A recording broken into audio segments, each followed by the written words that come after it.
muto yenkola eyambye amawanga agakirimaanyi mu muzannyo guno okwekuumira ku ntiko. Wabula newankubadde abakulira omuzannyo gw'omupiira mu Uganda ensonga eno bagimanyi bulungi, tewannabaawo nteekateeka nnungamu eyamba bamusaayi muto kukuza bitone byabwe. Sam Mpoza ayanjuluza ensonga eno nga tandikira ku bamusaayi muto abeetabye mu mpaka za Coca-Cola ezakagwa mu kibuga Gulu gye buvuddeko.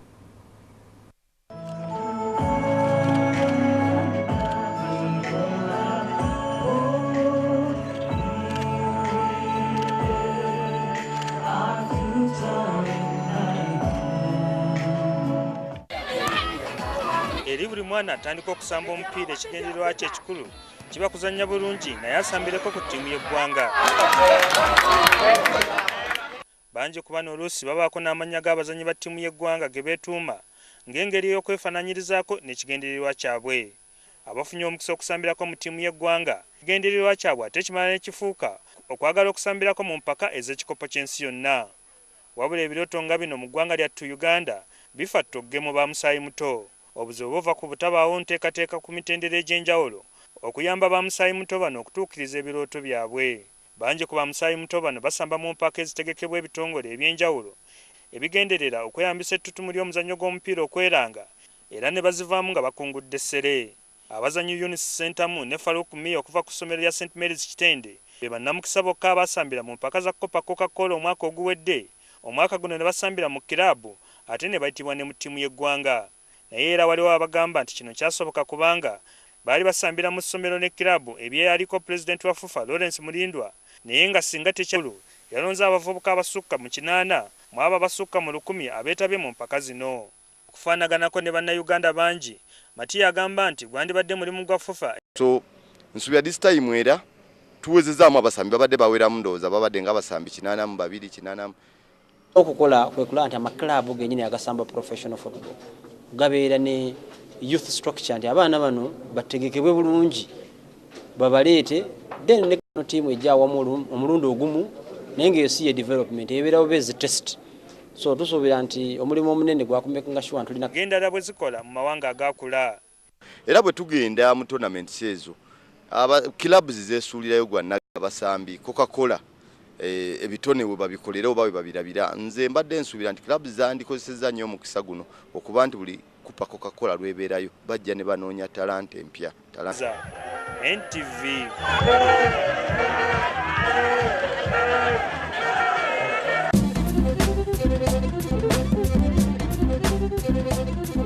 Omupiira gwa Uganda era nga twetaaga okukolawo ekyamaanyi ennyo okulaba nga naffe tuvaayo tubeere nga ensi endala ezifuna mu mupiira ne zifuna essanyu. Kati ketulabe enteebeeza y'obudde ey'olunaku olw'enkya. New Mortin Doom Power Guard. Nothing kills faster and keeps killing for longer.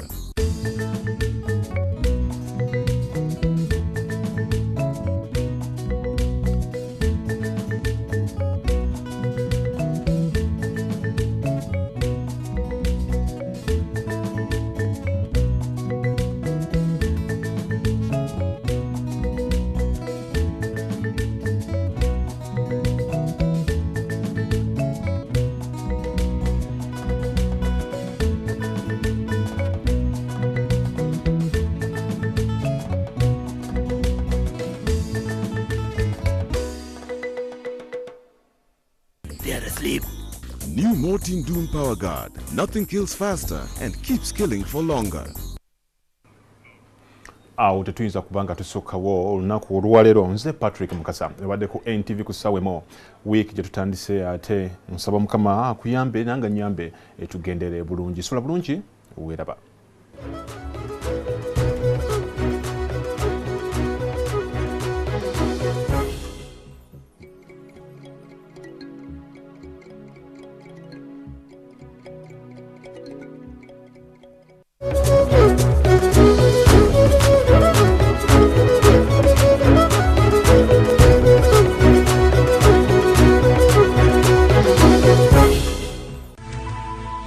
NTV, turning on your world.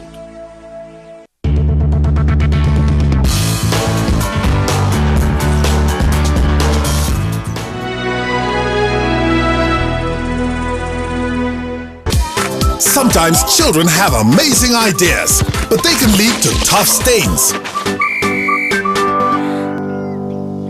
And for tough stains, there's new Omo Fast Action. Its super fast cleaning technology removes stains fast. New Omo removes tough stains fast. Today's highlight. Steve, I took the liberty of removing your tacky belongings from Boss Lady's office, including your singing bass. What kind of moron would buy such a thing? The moron is right here. I gave it to Steve as an office warming gift. Excuse me for supporting a brother's promotion, however temporary. Excuse me, but could we forget about the fish? Today's highlight.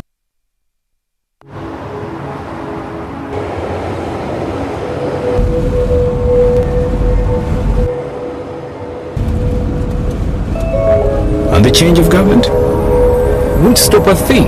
I've run out of fingers counting the number of multinationals setting up here. What about the 3 companies that announced their plans to launch last week? I say they're shortly. Me, I'd be looking to sell. At what price? More. Much, much more.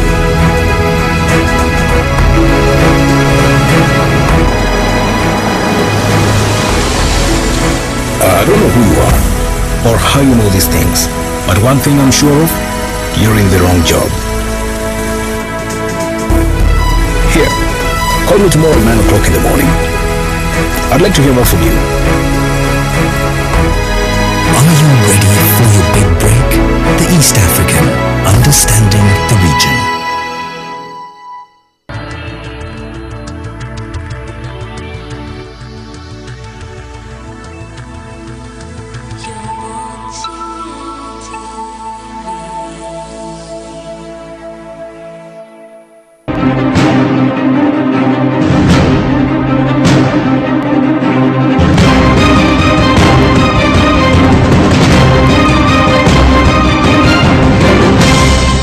Watching Morning. When the elapse of a season, 9 years a slave, finally ended at the Emirates. Congratulations to Arsenal, my beautiful team. And today's show is dedicated to all Arsenal fans.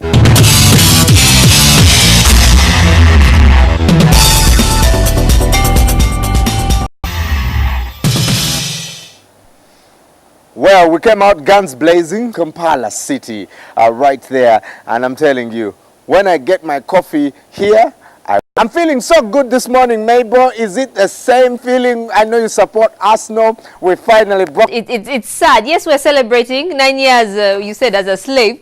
Yeah, a trophy is a trophy at the end of the day. No one's going to remember across the globe. Thank you for joining us this Monday morning. Hope you had a wonderful weekend. Now, moving on to our news headlines. President Museveni directs landowners in Rakai. You're watching Morning at NTV. Once again, a very good morning. My name is Mabel, the area's chief, Kamuswaga.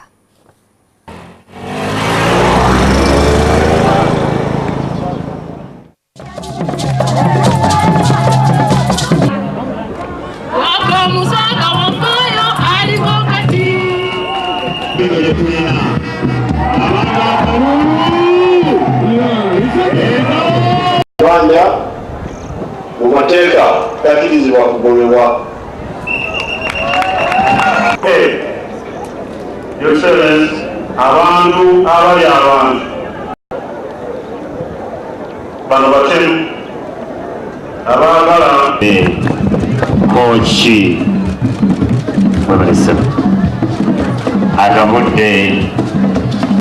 Are cited in some religious scriptures, and some archaeologists researching secrets of humanity have discovered that cannibalism. In the early 1920s, while Sir Robert Croydon was governor in Uganda, the British colonialists were committed to end the extreme human behavior in Buikwe. 3 men, Kawulu, Luvaluka and Leo Zabazungu, were arrested, and Joe's village Chigenda in Buikwe was named after him following that incident. And since then, Buikwe and Bukunja County in general has been unpopular for cannibalism, although it is not true. Something even more defenseless like a fellow human is more mysterious.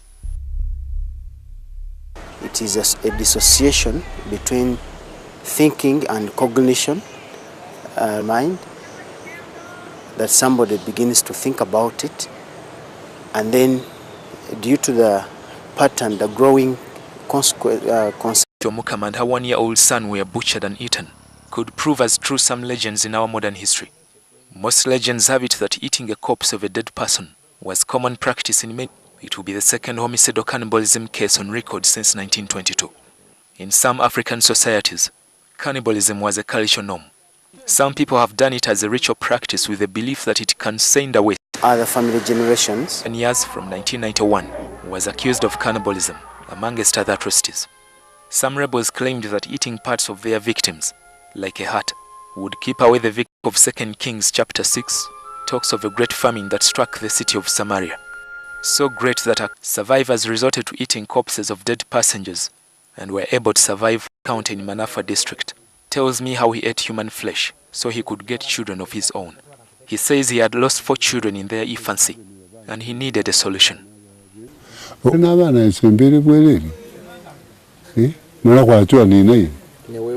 Is the only known solution in case a man or woman fails to bear children. It could be if it is used as a... For him 11 children. But it is difficult to know whether human flesh was the decisive factor in this. So that manifests itself through cannibalism. Some traditional spiritualists claim they can exorcise it.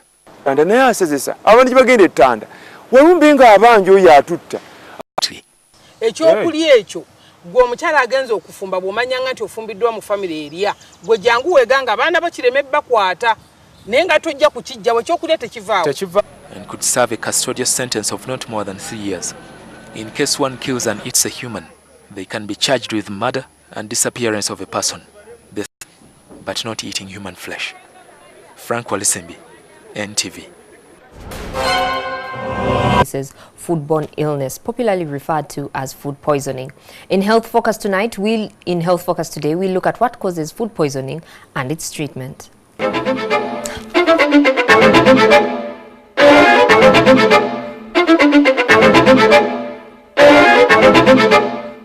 Just hours after the nice, delicious meal you have enjoyed, the body starts telling a different tale. You suffer a fever, abdominal pains, nausea, and even vomit. Your mind races to the food you had previously eaten. Then you realize it is food poisoning. The vomiting and the diarrhea is the body's response of eliminating the toxin. It's trying to clear this toxin out of the system as fast as possible.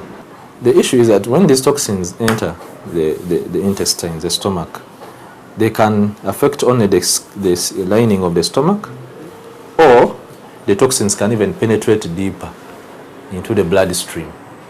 And that's why you feel this nausea and vomiting and what. The first thing that will come to one's mind is the unhygienic way in which the food could have been prepared. But it does not always have to be unhygienic. Bacteria in food can be transmitted in several ways other than the handling of food. Just imagine you stored your food very well and the electricity went off for like 2 hours. Yeah? That food becomes our potential, even if it looks clean in the container. But as I told you, it is organisms. They may not be there by the time you eat the food, but the toxins are there. High-risk foods such as chicken, duck, and other poultry, fish, raw meat products, unpasteurized milk or goat milk, eggs and gravies attract bacteria very fast. Sometimes, even if they still look and smell fine, they have already attracted the bacteria. Cooking will only subdue the bacteria, but the toxins produced by the bacteria will remain potent enough to be life-threatening.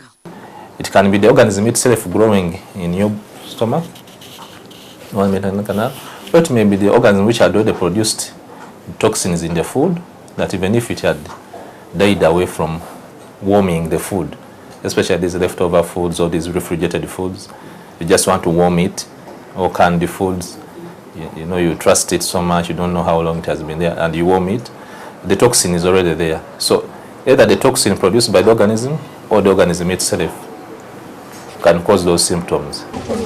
Recently in Mityana, a child died and 7 other family members suffered food poisoning after sharing a meal of fish. The fish could have had deadly bacteria. The issue with the fish is that it's one of the easily nutritious food for organisms. You know, and first of all, the nature of fish, it goes bad quickly. And I told you the principle that it can go bad now. The bacteria is there, it produces the toxins. You cook the food, you know, now you don't know. You cook it to kill the bacteria, but you haven't reached the temperatures which denature the toxins. The reaction of the body to the food poison depends on one's immune system. To some, it can easily be brushed off, but to others, one might end up admitted, or in the worst scenario, death could occur. Chopping boards, knives and plates for raw and cooked products may bring about contamination. When high-risk foods such as raw chicken thaw in a refrigerator, when placed in contact with cooked meat, the bacteria from the raw chicken could contaminate the cooked meat. Cook food thoroughly. In most cases, unless otherwise, avoid leftovers, you know, unless they were really refrigerated. If this semi-processed food, sausages, you know, those things, cook them well, because also sometimes during the process of making these sausages, you don't know whether the organisms are there, so you cook them well. If it comes to parties now where you don't have control over the food process, you know, you can be selective. Since body reactions to the food poison are different, doctors advise the affected parties to seek medical attention immediately. Irene Namialo, NTV.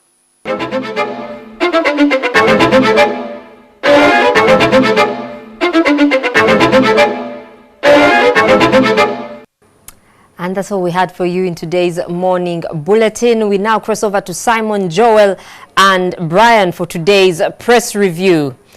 Good morning, Simon. What do we have on the back page of today's Daily Monitor? Well, thank you very much, Mabel. Indeed, a very good morning to all of us on the 19th day of May 2014. Looking at the back page of the Daily Monitor, it's the not very good story of cranes losing out to Madagascar. Yes, that's the march that took place in Madagascar over the weekend.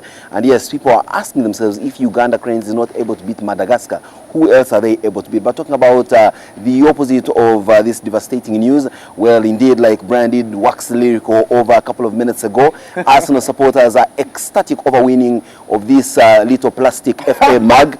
And yes, one wonders that if they are celebrating this match for a mere FA Cup, what would they have done if they had won the Premiership? Perhaps this country would come to a standstill, or perhaps this would have made a stop to many lives.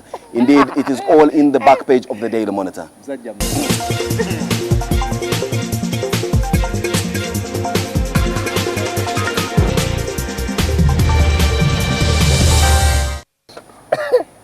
A very good morning once again. We are looking at this edition of the morning at NTV's press review with myself, Simon Kasiate, and joined by an ecstatic Brian Mulondo and Joel Senyonyi, who is trying so hard not to show his disgust over the over-celebration of Emir win by Arsenal supporters. So, relax. And of course, let me put, I always put a disclaimer. I am no football fan in any serious sense of the word.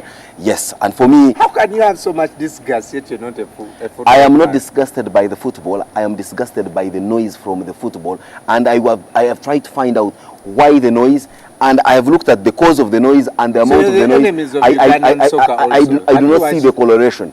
Have you watched any game for Uganda Cranes?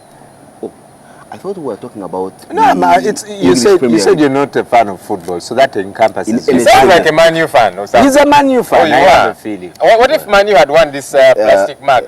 Man U won something, it's a shield. Yeah, it's a shield. And they talked a lot, then... I think I better direct this debate to say that we will leave this to Isma. Yes, ISMA, of course, and of course, when we come to to discuss the serious things and leave the trivialities too. I mean, we're not going to sit here and start discussing gutter activities.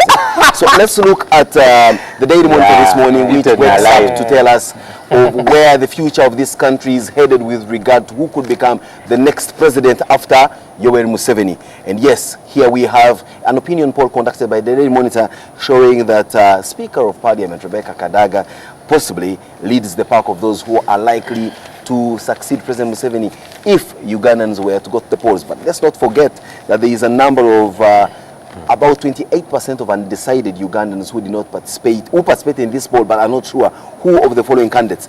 Let's also not forget that the brand name Museveni is still trending very highly in these polls. That's why Janet Museveni comes in second after Kadaga, trouncing those who have been waxing lyrical over their ability to replace President Museveni, notably Amama Mbabazi and of course my good old friend Professor Gilbert Mukenya, who comes in at about 4%.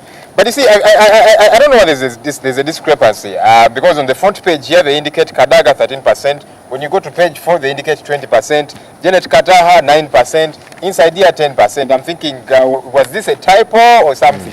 Well, I mean, there could be as usual some discrepancies in the mode of reportage, and this is what I think the executive editor at the Daily Monitor, and I think I'll have him on this show, on the big show, one of these, to discuss where he wants to take journalism in this country. But you see, this is the malaise that he's talking about, that you have a headline story and you report about this headline story, but you have discrepancies in the headline story itself with regard to figures. So what are readers supposed to be taking? I don't get it. I mean, even on the same page here, Mugisha Muntu 8%, from the pie chart 9%. Yeah, from the pie chart, Mugisha Muntu is at 8%, but from the caption of his photograph on the same page, it's 9%. But anyway, well, but looking at the numbers, I guess I'd also be a part of the undecided people. Kadaga is great. She's been a great speaker, but I don't think I would trust her with presidency. Let me read to you a commentary here by Iwan Golova Mutebi. He's a researcher. He says, the media has been talking up this Kadaga thing for a long time, and I think people are beginning to absorb it. But given the nature of our elections today with vote rigging, fighting, and violence, I don't think Ugandans can vote for a female president. So he's in essence disregarding Kadaga and... is it about her being female or her ability? Let me tell you, Uganda we've had male speakers who are society. That's unfortunate, but it's still the way it is. It would be a hard nut to crack. Not impossible for a female president, but a very hard nut to crack. And also, away from being patriarchal, it's also a highly militarized society that, for the most part, you will already, if you go to the villages and look at the election posters, for the most part, you see President Museveni portrayed as some kind of Rambo Schwarzenegger of some sort, and then Dr. Kizza Besigye. That's why Dr. Kizza Besigye comes in very well as, you know, the combative Colonel. Then you see Major General Mugisha Muntu. And you won't be surprised that we have General Saleh and General Muhoozi Kainerugaba as part of the... Are we going to see a scenario of, say, in the US where... very prominently, with 4% and the others 2%, clearly this is not something that you can easily rubbish. These are people from the same household, remember. Right. So are we likely to see something that, say, happens in the US when you're not part of the military at one point? You're probably looked at as a... this whole... shall we ever see things that as if they happen in the USA? If you, as... But we know one of the problems that Obama had is because he had never been part of the military. That's what I'm telling you. And because... But look, I would actually like to see a poll that includes His Excellency the President and Kizza Besigye. This business of us having these polls have been there, including one that the Monitor I'd want to see a recent one. Why didn't they publish it? I would actually want to see one where they're all involved, because what we are portraying here is not about to happen. That His Excellency Museveni is not going to participate after Chankwan's resolution, and you think you're being serious with well, this. You're trying to be like the minister this morning who is saying, but is he about to leave? There you go. So I'd want to see that poll. I hope Monitor can conduct it, where President Museveni is involved, Dr. Besigye and the rest of everybody. Then we'll see whether this 13 or 20% will stick up there. Well, the usual political goings on. Let's not forget that there's a by-election yet to happen sometime this week in Luwero. And yes, campaigns are underway. We've seen spates of violence. We've also seen spates of corruption, that is open bribery of voters. And yes, now we see NRM asking Luwero voters to forgive them. Why should Luwero forgive the NRM? This is contained for their sins in the Daily Monitor this morning. Richard Todrong, the minister who snapped that here and we've never received his apology here, he says it could be true that there could have been some past mistakes made by our party, including our candidate, for which we plead for forgiveness. I don't know whether Morning at NTV forgave this gentleman.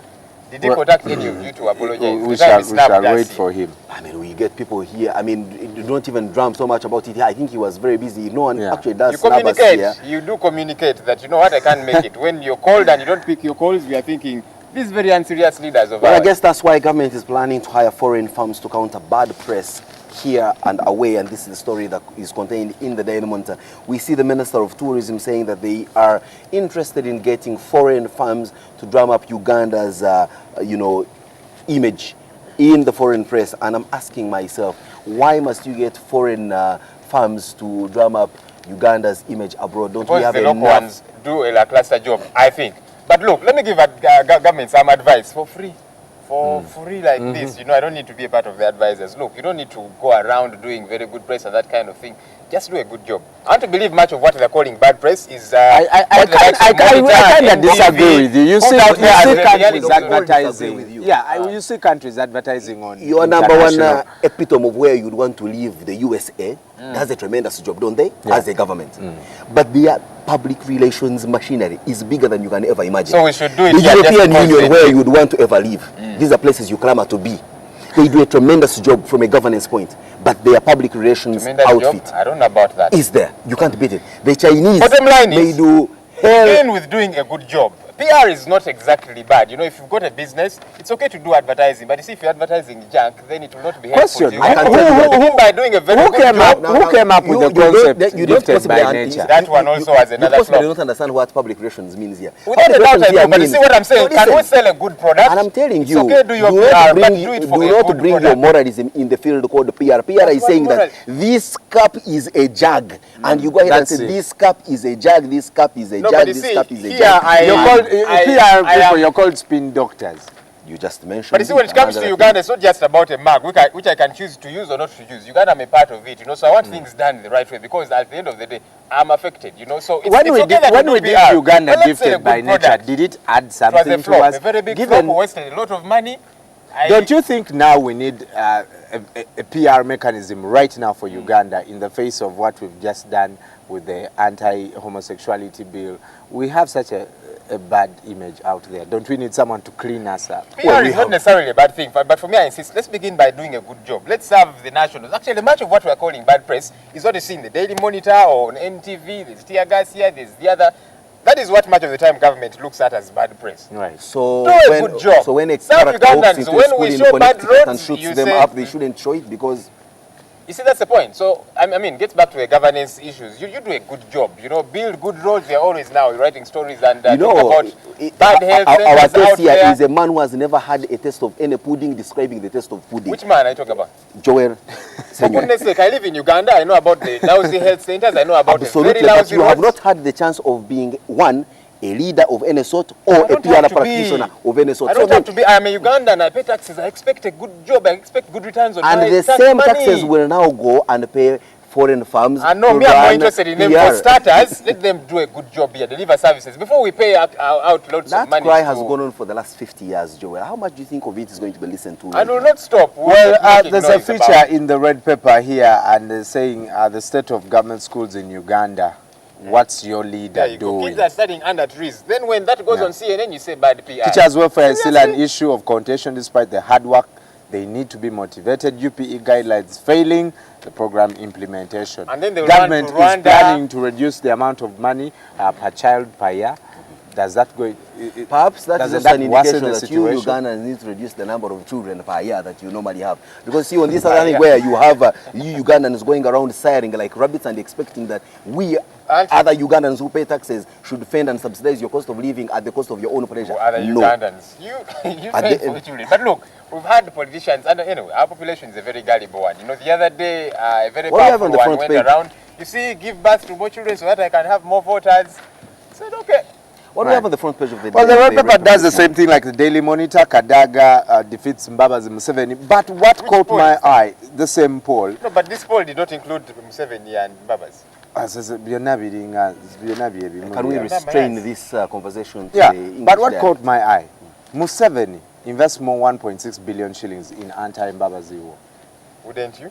Assuming that's true, wouldn't you? Well, our favorite Monday pull-out, Healthy Living, is in the Daily Monitor here, and they are talking about cancer traps And yes, the kicker is when the food you eat makes you sick. So how to eat healthy and of course live healthy so that we avert the whole problem that is killing and delivering this country, that is cancer.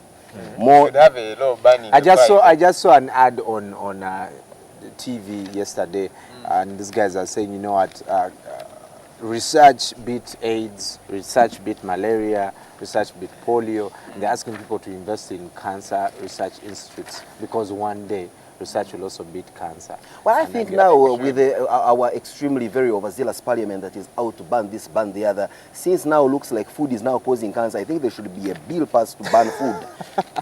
After all, we've seen a lot of bannings on leave this man. Alcohol just and tobacco. Just let this man. My look was about to chop him to yeah, I'm just wondering. I mean, here, Healthy Living is telling us that food actually does cause cancer. And I'm beginning to ask, so beyond tobacco, something else causes cancer? I didn't know. The way we make noise so much about tobacco looks like it's the only carcinogenic item that we know in this world. Okay, former Judge Susie's clients, you know about the retired Supreme Court Judge, Justice Kanye Hamba. I am glad that you did not add the tired. These interesting guys, the so-called rebel MPs, apparently they owe him 300 million shillings.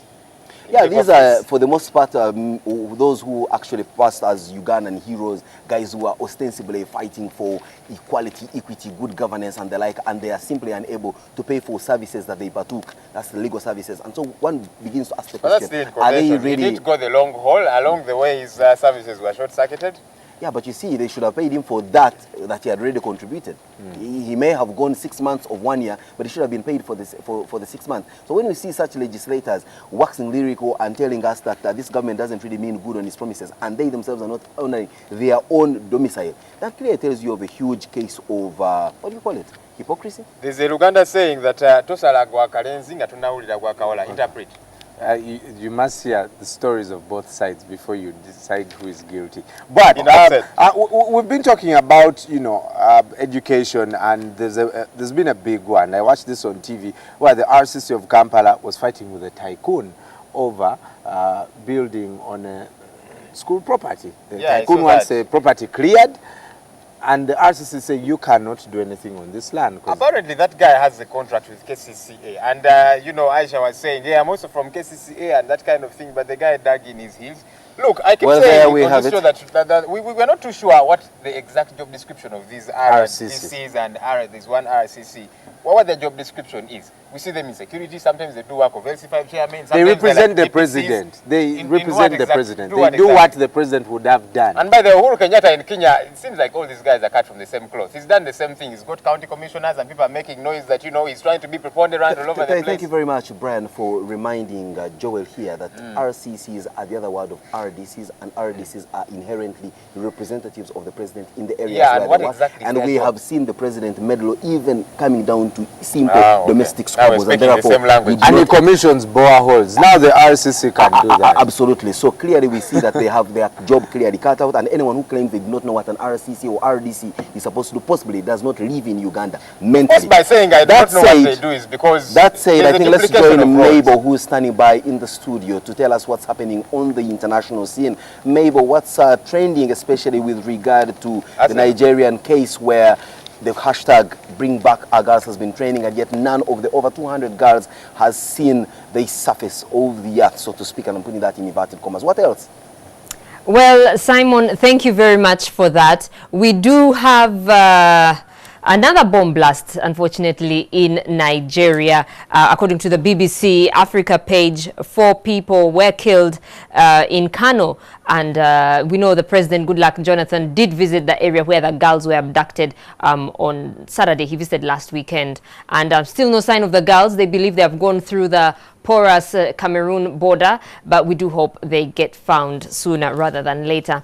Civilians continue to die in North Mali clashes. It's a very sad story when you just read about Africa fighting everywhere. Here, 6 Malian government officials and 2 civilians were killed as rebels continue to clash with troops in the northern town of Kidal. Also, fighting leaves Libya in turmoil. Now, this story is also very big on Reuters. Gunmen loyal to an ex-general storm parliament, and they demand for parliament's suspension. And this is a general who has vowed to purge the country of Islamic militants. Interesting there. On CNN, we have a tearful picture of the president of South Korea apologizing for the ferry disaster. She says the final responsibility lies on me, and they're actually going to dismantle the Coast Guard. And I think it has been hard, but definitely as a leader, you do have to take responsibility. In China, we do hear that they continue to evacuate most of their citizens from Vietnam, something we started on last week because of the oil rig that is in the South Chinese Sea that the Vietnamese claim to be theirs. Now, moving on to Sky News, we have Balkans flooding triggers 3,000 landslides. Rescue teams are in Serbia and Bosnia battling to save key power stations as flood waters continue to rise. And obviously sport, I had to end with a bit of sport. Arsenal 3, Hull 2. Simon was complaining earlier about the way they celebrated, and yeah, I guess it was worth it. 9 years as a slave, really. We are grateful for this trophy. And that's all we had for you today morning.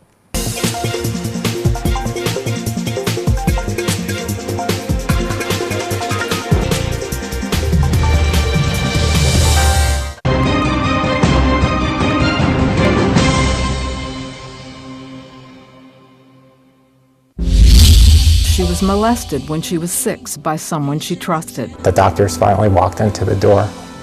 They basically were telling me that she had a 5% chance of living.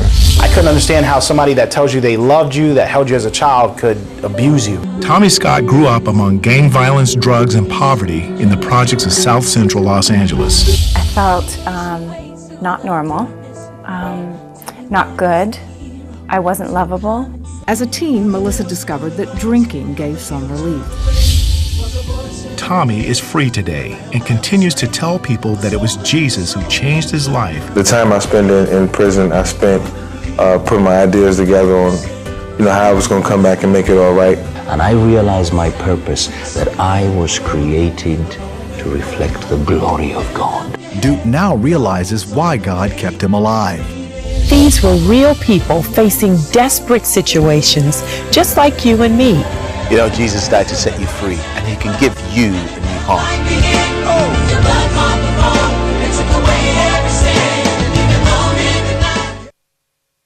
Hey there, Mr. Krabs! Are you ready to party? I like to move it, move it. I like to move it, move it. I like to move it, move it. You like to move it, move it.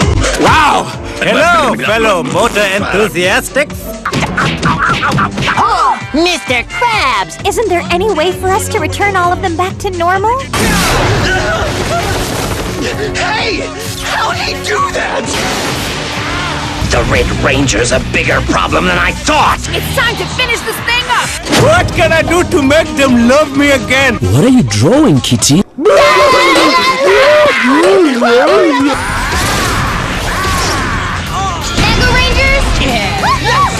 Mega win! Hello? King Julian, you are truly inspiring. Ow! Sponge pot! Fantastic! Mikwano gyaffe bana NTV ate naddala mu bannaamu muli gw'emizannyo muli gw'ebyemizannyo gukomyewo 2014 ate mutya kati ate gukyusiza n'obudde gwa 7 gwali gwa 9 ne gugoberera ntusanyuka kati gulongereddeko wano malya g'ebyemisana awo osobola kuguwatayize gubaletire kintu kyonna kalonda ennawo byemizannyo otemuli gw'ebyemizannyo mupya 2014 Isima waali alagira Argentina yenjo mukubira eddiba lye omukwano gujja kukomawo ku muli gw'emizannyo naye kasita kinatuuka eri bano ba Messi okulumba abalenzi baffe ba Thiago Silva awo tewali mukwano omuli gw'ebyemizannyo 2014 President.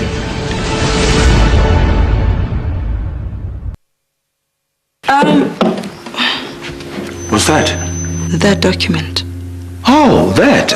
Just some business. I came to apologize. I have no right to interfere in your lives. I've eliminated the only evidence that links me to Ivan Chinawa's death. But you didn't have to kill another person. It's not like I've got anything to hide, Nene. Just go ahead. Victoria, how is it like to work for Miles Filagazi? Blood seemed to matter not. Blood? Yeah, blood.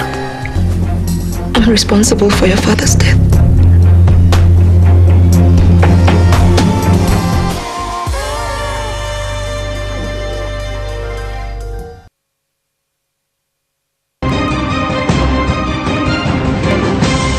You're watching Morning at NTV with Simon Kasiate, Mabel Kebirunji, and Brian Mulundo. Thank you for joining us this Monday morning. Morning at NTV continues with Simon and today's big story. Whom do we have, Simon? Good morning, Mabel, once again. Yes, this morning on the big story, we've got a very special guest, and this is none other than His Excellency Christian Schmidt, who is the head of delegation of the European Union delegation in Kampala, and we will be discussing a number of issues, including and not limited to EU-Africa relations, and of course, EU as undoubtedly Uganda's biggest development partner. We'll also be going down to the governance question and asking what they make of this new wave of clamor for electoral reforms. That, all of which will be discussed on the big story this morning.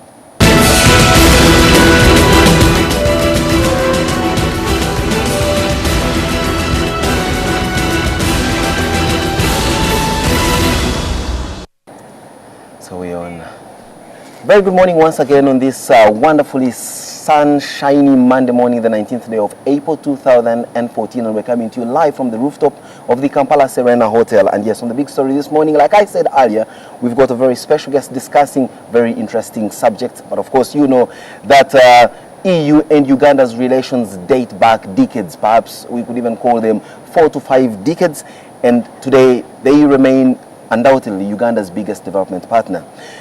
Ambassador Christian Schmidt, you are 6 months and 4 days old in Uganda. That is since you presented your credentials to the president. Very quickly, how would you make or assess your tour of duty in Uganda, Uganda as a country and Ugandans as a people? Good morning, Simon. Thank you. I am perfectly happy in your country here. You know, I volunteered to come here. This was a post that I applied for, and I was delighted to get it. So I haven't been disappointed. I really enjoy being here. Well, you're not being very specific. What does make the hallmark of your enjoyment of being here? The people. The people. Really. I mean, yes. Maybe I'm going to ask which people, because you're only restricted to about 50 people with whom you work at the delegation. No. How much have you gone to see the rest of the country? Quite a lot. What do you make of Uganda when you get out of Kampala? Well, that's what's the most impressive. When I go out in the country, people don't necessarily know, oh, here's the EU ambassador. Okay, they see a white man coming into the village. And the little children are shouting, Muzungu, Muzungu. Yeah, but they say, hello, hello, how are you? Welcome. I mean, I'm not sure you'd get that reaction if you go to a European village. Maybe they'll politely look away or ignore you. Maybe they'll look at you, but with a lot of curiosity. But they come to you and say hello, and I find that just nice. How about your relations with regard to the work that you do and the government of Uganda? Let's just put it plainly that way. Well, very good access, very good contacts. I think I met most of the ministers of the government, and always there's a very good dialogue. I mean, you can really talk about issues. Diplomacy is often difficult. You have to be careful, but here I think you can touch people and understand and listen. And what they seem to see is what exactly you get from them when you associate with them, right? Yes, I mean, you can have a real discussion, and we don't always agree. But you feel that you can be part of the discussion in the country. Mr. Ambassador, in April there was a huge EU-Africa summit in Brussels where African leaders, of course, many of them went there and had long discussions with your superiors in Brussels. And of course, this comes in at the backdrop where China is digging in its heels in Africa and positioning itself as another alternative, or should I say, partner of choice. And then we see discussions coming in from Brussels, especially coming in from President Barroso, saying that what EU enjoys with Africa is a partnership based on mutual respect and a partnership of equals. What can Ugandans take from you as an ambassador of the EU is what Africa did get from the recent EU-Africa summit in Brussels? What does Africa get out of such summits? It's just a talking shop? No. Or are there any tangible things that we get out of there? There are a lot of tangible things. I mean, first of all, it was the 4th time we had this summit, and it wasn't just a meeting of a few officials here and there. It was 71 heads of state and government, 20 from Europe, 40 from Africa, at the highest level, meeting heads of government and having substantial discussions. As you say, one of the main messages, an equal partnership. But I think the message from Europe this time around was very clearly to say to Africans, look, we know we've had a relation of development cooperation for many years, but we understand that Africa is rising. We understand that you are becoming a power in trade, in investments, in markets.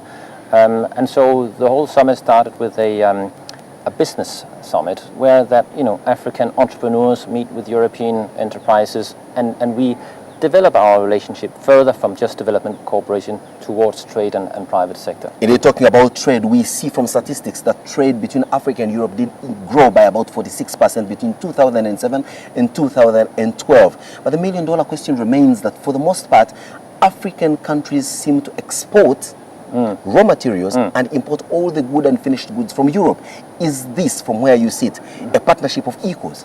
Well, that's not entirely true. It's true that this is how it used to be. This is the colonial pattern. And I think this is where you mentioned China. Perhaps the relationship with Europe can and should be different. Europe is no longer industrializing. We don't need all that raw product for our industrialization.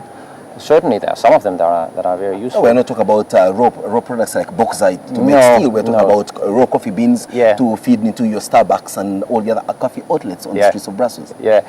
Well, this is where Europe is saying to Africa, we understand that you need to get a bigger share of the value added chain. You need to get more of the value done in Africa.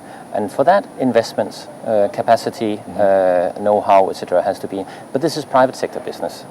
And we are encouraging European companies to invest in Africa while the market is there. So the summit is also very much about that.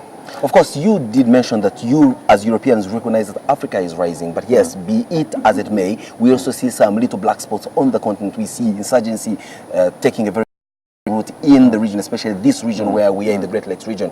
We know that our far-off neighbors in the Central African Republic have not had it easy. You know what happened in Mali. We also see what's happening in Somalia, what's been happening in Somalia, and we see what's happening in South Sudan. And we've seen some bit of European intervention, some welcome, others quite a bit questionable. For example, the NATO-led attacks on Libya that deposed Colonel Muammar Gaddafi, all this. And one wants to ask the question, how much does Europe feel for Africa when it comes to matters of insurgents? We don't see a strong force coming in from Europe to come and pacify the region or any interaction along that level. You seem the point of insurgency to leave African solutions for African problems, but then you're very quick to come in and poke your nose in individual governments' way of doing things. That's the but this is where the summit was also a very good meeting of minds. What Europe and Africa agreed was that we are partners in peacekeeping in Africa, in enforcing the mandate of the United Nations. That doesn't mean that Europe is there to guarantee peace and stability in Africa. That is, of course, an African responsibility and prerogative. But we are ready to partner and help in peacekeeping, as we are indeed doing it in Somalia, where it is Ugandan troops and boots on the ground doing the difficult and risky work in Mogadishu and around. But it's very much with financing from the European Union. You mentioned the Central African Republic. Well, Africa, Europe, the world is united in being outraged by what is happening. The African Union peacekeeping troops are getting organized to do what has to be done to avoid a massacre of either the Muslim or the Christian communities. In the meantime, but not sort of behind the back of anybody, but in agreement with our African partners, France deployed to stabilize the capital, and then an EU force is coming in. Not thousands and thousands of troops, but enough to help the African Union troops getting there in time before the whole thing gets out of hand. Well, Mr. Ambassador, maybe now let's get down to the point which I want to term the elephant in the room now, getting down from the grand European-Africa relations to European-Ugandan relations. Of course, we know that now currently this country is in some kind of, I don't know what I can call it, but it's the mood to tighten their belt and make use of the little resources they're able to garner because of the fear and threat that there won't be enough development cooperation with regard to direct budget support from partners like yourself over other issues and other considerations, and maybe it's high time that you pulled back your aid so that you can lead this country to proceed forward. I'll start from this point. How much development cooperation with regard to direct budget support is the EU enjoying with Uganda at the moment? Well, at the moment, it's around 100 million euros dispersed every year. And this is translated to about what percentage of Uganda's GDP? Well, if it's all donors together, it's around 20% of the national budget. So, you see, it's still significant. And I don't think so. The government never asked us to pull out because that would obviously leave a hole in the budget. But it's clear that it should be the ambition of any developing country to graduate away from development cooperation. If and when Uganda becomes a middle-income country, it's automatic that the share of development cooperation that Europe will give to Uganda will decrease. But of course, as you give this development cooperation, give this direct budget support, you have certain priority areas that you're looking at. And from where I sit, I understand now you're going into your 11th European Development Fund tranche. And one would love to know how much is this and what priority sectors are you discussing with the government so that this money can be invested there? Yeah. Before I ask you whether or not you think and believe that that money will actually go to do what it was meant to do. Yeah, well, let me start with that. I'm absolutely certain of that. It's slightly more than in the past period. So for the next 7 years, it's going to be 578 million euros from 2014 to 2020. We are really pleased in Europe that we managed to maintain a level of ambition of working with Uganda despite the period of fiscal austerity in Europe. So that budget was negotiated in the middle of high youth unemployment in Europe. And it just shows that Europe sort of is still committed to development cooperation and poverty eradication in the world. I think that just has to be noted as quite an achievement.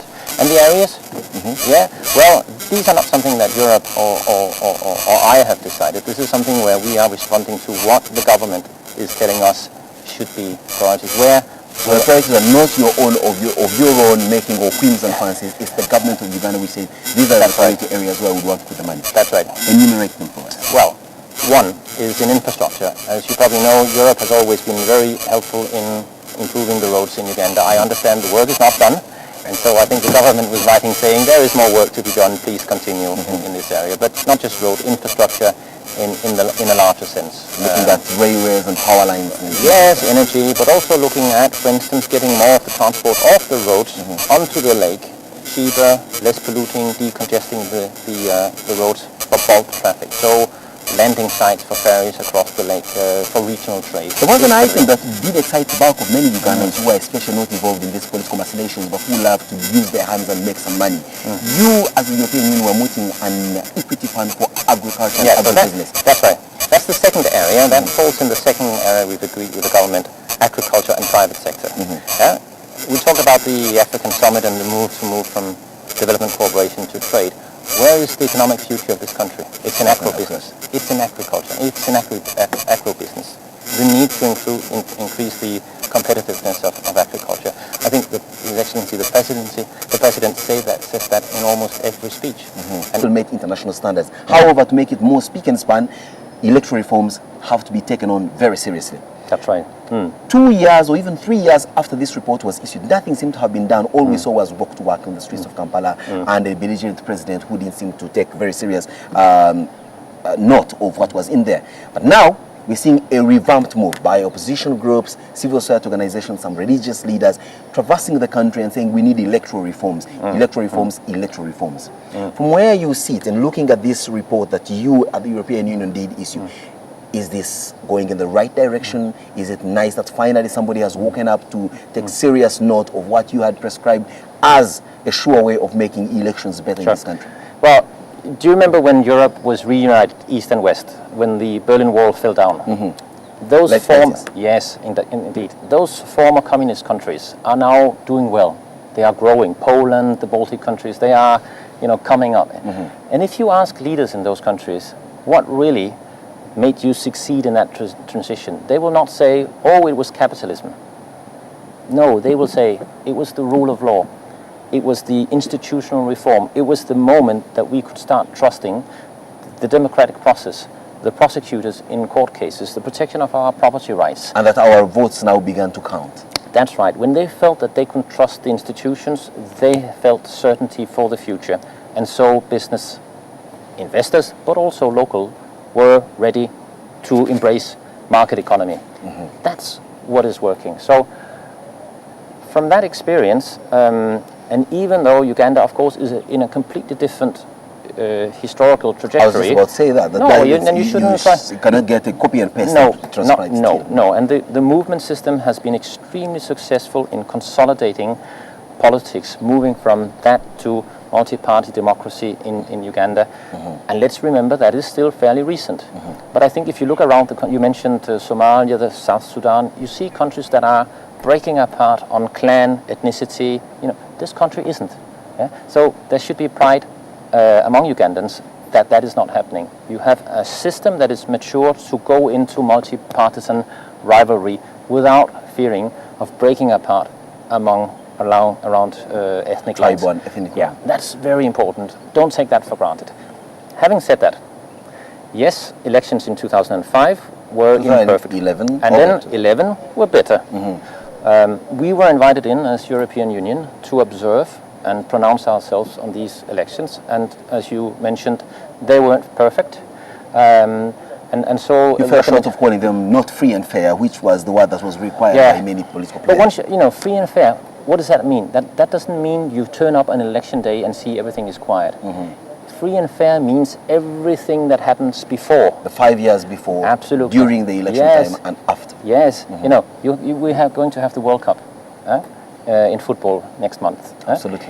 Whether that will be a success or not is not going to depend on what happens from the 12th of June and onwards. It's the preparation that has been done by countries way back. The stadiums, the training, everything. So now that we see that political players, especially from the opposition and civil society, are now hitting the ground and, going around the country, traversing it, and in some cases meeting some kind of opposition from government, do you think this is a movement that is going to deliver the much clamored for electoral reforms, or this is just another of those flash in the pan kind of moments? Well, obviously, if Uganda wants to indeed implement the recommendations that were made and accepted at the time in 2011, what is needed is legislative initiatives. So indeed, legislative initiatives, but we don't see much taking place in Parliament with regard to that. No, indeed, it has to take place. All this has to come to Parliament. Does it worry you that we don't have much time to the next election? Because legislative processes do take a long time, especially given our Parliament that does have a lot of backlog of laws and legislations that are piling up. Well, what I know is that a lot of groundwork has been done, and Europe has been involved in supporting initiatives to sort of look at best practices in other African countries. So I think the groundwork has been done. Everybody, including government officials and ministers, know what it would take to implement these recommendations. I think the texts are there. There are texts from civil society organizations.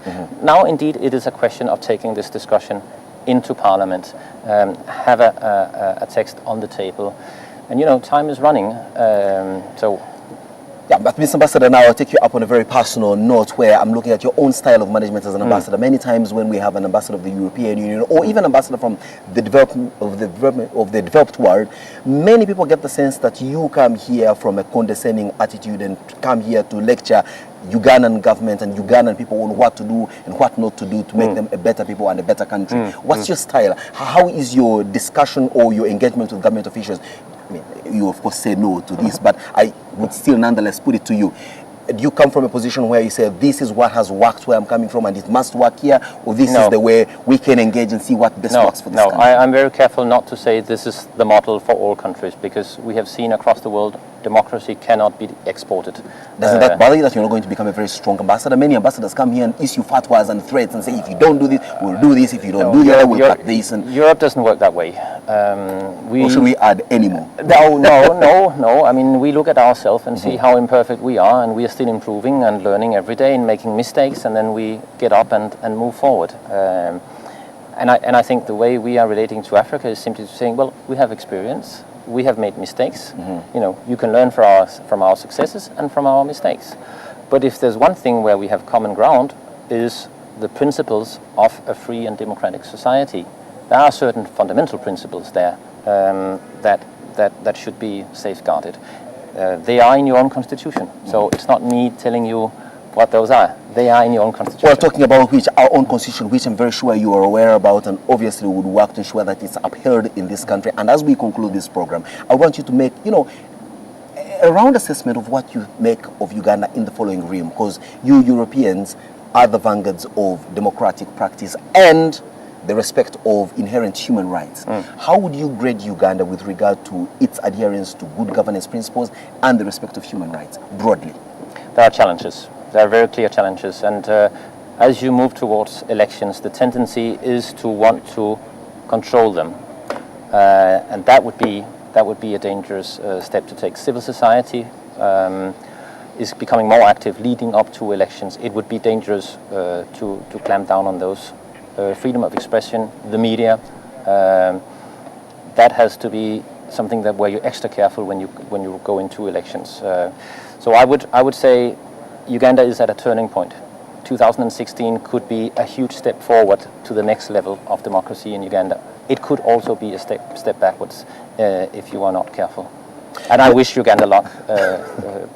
You'll certainly be here in 2016, I want to believe so. But Mr. Ambassador, as we do conclude this, there was, of course, talk that you will be moving away from direct budget support to government, but could channel some of this money to civil society organizations and other ways of channeling it to Ugandans. Is that still the case? And do you have confidence that civil society is the place where you can put much of these huge sums of money that you would otherwise give to government of Uganda? Do you trust them? Do you think that if a government is corrupt, its civil society is going to be above those little tenets of corruption and the like? I think civil society, government, everybody has to be held to the same levels of scrutiny and accountability. And when we support civil society, it's not a blank check. It's very clear. That's what seemed like when you said move away from government and start giving the money into civil society. No. We are holding civil society to account. Reports have to be made. We go on the field, on the ground to see that things that we are supporting are there. And we're also very clear that when they are working as civil society advocates, they don't get into partisan politics. They stick to their mandate. Have you been able to strike that balance? Because for the most part, many civil society organizations seem to be heavily involved in political machinations. Not the ones that we are supporting. It's very clear that when we are supporting, you can take the area of HIV/AIDS and the bill that was recently passed in Parliament. You see, this is an area where I think that it's legitimate for civil society who work in the health sector to say, well, hang on, dear parliamentarians, honorables, this is a bad law. Yeah? Because we know, working in this area every day, that if you criminalize, you will not be effective fighting AIDS. Yeah? That's advocacy. Is it politics? I don't know. But it is about giving a voice from civil society to the elected parliamentarians to say, this law, if you do it that way, it will make our life and our work more difficult. I don't think that's party politics. I think that is simply how you can ensure having good laws. Mr. Ambassador, as we conclude this one, recently you were quoted in the newspapers and coming off your 9th of May speech, which is the Europe Day, you did allude to something to the effect that if there is not enough employment opportunities for young people, then you create fertile ground for all sorts of bad ideas to get into these young people's minds. And before you know it, this country could implode or even explode with regard to issues of terror and even, insurgency in more ways than just one. Europe is coming from, or is still wallowing and grappling with the issue of unemployment, and we also see that the economy in Europe is certainly not the best as it ought to be. All this playing out, what would you give as prescriptive advice to this part of the world to ensure that we do not go that direction that you fear we could if no interventions are put in place? You have to listen to youth. You have to create jobs. And I'm not saying this for Uganda, I'm saying it for Europe as well. As you rightly point out, we have a high problem of youth unemployment. And my point was made for the region as a whole also. And if you look at the Arab Spring, this was driven by youth who felt that they were disenfranchised. There was no future. And with the population growth in Uganda, this just seems to be a more burning issue because the thousands and thousands of graduates that come out of university in this country every year competing for a very small amount of jobs in the formal sector. There you need perfectly understood, Mr. Ambassador, but when you come in with your development cooperation, is there any direct affirmative action towards the creation of jobs for especially these young people?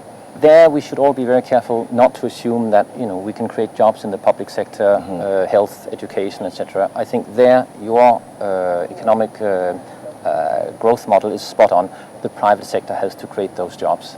And so it has to be a modernization of agriculture where you see these jobs being created, meaning that in education it's vocational training and skills rather than preparing people to work as civil servants in the government. Or as press and information officers of the European Union. Well, you need one of those, just one. Indeed. And then as we conclude this, I must say for many of you who are watching this, as always, when I have a little bit of a conflict of interest, I do declare it. This gentleman, His Excellency the Ambassador, was not until about 5 months ago my very own employer, and so therefore many of the questions. Has the gap been filled?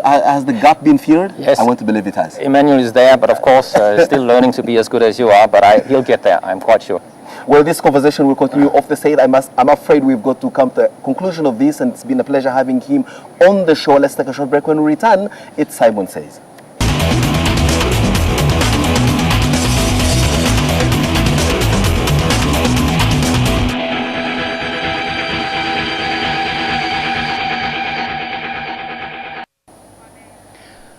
With a cachet, or should I say a resource basket of about 578 million euro for development cooperation between 2014 to 2020, one can comfortably say that if this money is put to the right use and all effort is put in ensuring that there are no leakages along the way, I want to believe that government development programs covered in Vision 2040 and all these other national development indices and programs that are put in place, if all this is adhered to, this country will undoubtedly move from where we are to a much better place. But of course, that can only also happen under the backdrop of good governance and adhering to the constitution, I want to say Ugandan constitutional dictates of respect of human rights and of course adherence to good governance principles. This is the entire gist of the discussion that we just had this morning with His Excellency the Ambassador of the European Union in Uganda. But also let's not say that there are a number of opportunities that can really be harnessed between Europe and Africa, and very key among them is trade. I put it to him, for the most part, we do export raw coffee beans only for us to import well-grounded instant coffee from European manufacturers or European markets for that matter. Can that change and put some kind of value add to our product so that we can sell finished product as opposed to importing a finished product from our raw materials, which we sell for the price of a song, but buy the finished product with an arm and leg? Unless we realize that there needs to be a shift between us and our more developed counterparts in the globe, and realize that we're in a global village where we all must participate as equals and have a partnership of equals. And this message still goes to the Europeans, for example, and the Africans to realize that we're in a partnership of equals, and each part of the equal must play their respective role and harness it the best way that they can. Then can we say that this country and this world on the whole will be moving in the direction where our children and our children's children will be happy to live, having had a good foundation set by their forefathers, who happen to be ourselves and this generation. It's a wonderful Monday morning, the start of a fresh week. It's very sunny and bright, the kind of day where you have no excuse not to make it productive. Go, make a difference in your life, in the life of this country and in the life of this world. Make it a productive day. God bless. But for many of you, keep tuned to the program. We'll continue giving you the best of programming and of course insights on how best you can be a better person.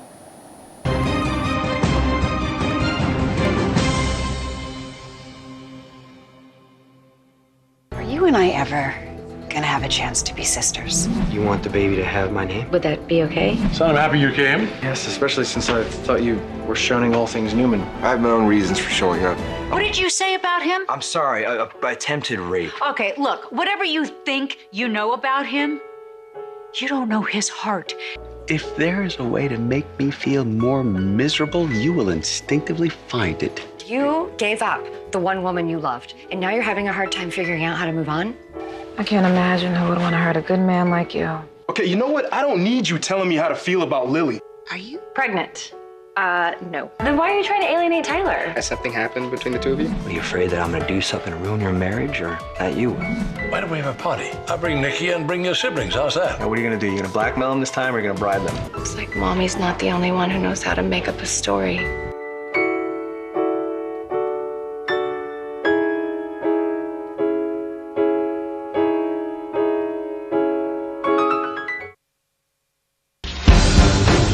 Kampala has been voted in the past as one of the favorite cities for tourists, one of the most peaceful cities. That is something that is changing. Kale Kaihura, the Inspector General of Police, and President Yoweri Museveni, their alliance, they can only crack down or stop individual strikes and individual demonstrations. But I don't think they can stop the growth of militancy. No holds barred. Besigye and Lukwago have particular grievances against the government, some legitimate, some misguided. What should the police do? Of course, the police has to intervene, A, to protect the power of President Yoweri Museveni and the NRM from disruption by Besigye and Lukwago, but B, also, never forget this, to protect those ordinary people whose property gets destroyed. I want to ask that many think that they've actually been frustrated. Opposition parties in Africa do not tend to be constructed around policy differences. FDC lacks a glue to hold its coalition of different power-hungry individuals together. Incisive. You see, the NRM is more divided internally than the FDC. The advantage with the NRM is it has political power. Analytical. I think that one of the best organized political parties in Uganda is the PPP, the People's Progressive Party of Dan Sali. This idea that everybody is peddling around the world that Africans are poor and they cannot contribute to their own political and social emancipation is crap. In fact, I think that the opposition parties in Uganda have to win an election in an unfair and unleveled ground. Newsnight with Andrew Mwenda. Mikwano gyaffe bana NTV ate naddala mu bannaamu muli gw'emizannyo muli gw'ebyemizannyo gukomyewo 2014 ate mutya kati ate gukyusiza n'obudde gwa 7 kitundu wali gwa 9 ne gugoberera ntusanyuka kati gubongereddeko wano malya g'ebyemisana awo osooke gubatayize gubaletire buli kintu kyonna kalonda erina ebyemizannyo ogwemmuli gw'ebyemizannyo mupya 2014 Isima waali alagira Argentina yenjo mukubira eddiba lye omukwano gujja kukomawo ku muli gw'emizannyo naye kasita kinatuuka eri bano ba Messi okulumba abalenzi baffe Thiago Silva awo tewali mukwano omuli gw'ebyemizannyo 2014 president.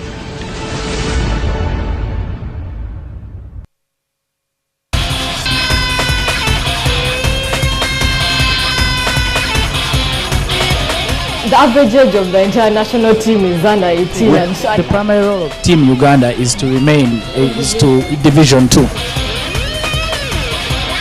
Probably that's the only thing that can make one or two rugby fans smile, that the clubs are doing well. The players haven't put on they haven't wore the game faces. They're not the animals we saw last season, because Ferguson had the same group of players and he did deliver the Holy Grail, which is the title.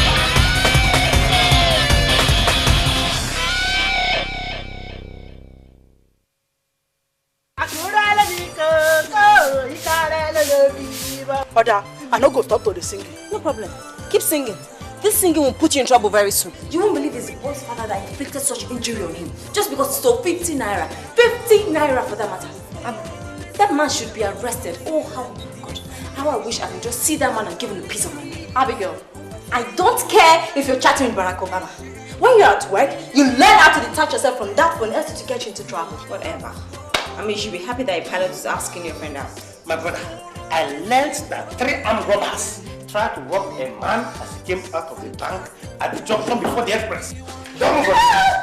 Don't try to be the hero. You won't kill me. Do you know how long I've been waking you up quietly and you refuse to wake? Now you can't interrupt someone. I'd like to pray with you, nurses, being the vessels that the Almighty God has been using to heal his people. Okay. Can someone please talk to me? What is going on? Who is she? See, I hate cheating in my life. I hate cheating, and nothing will make me have 50 kobo to that money I already get you.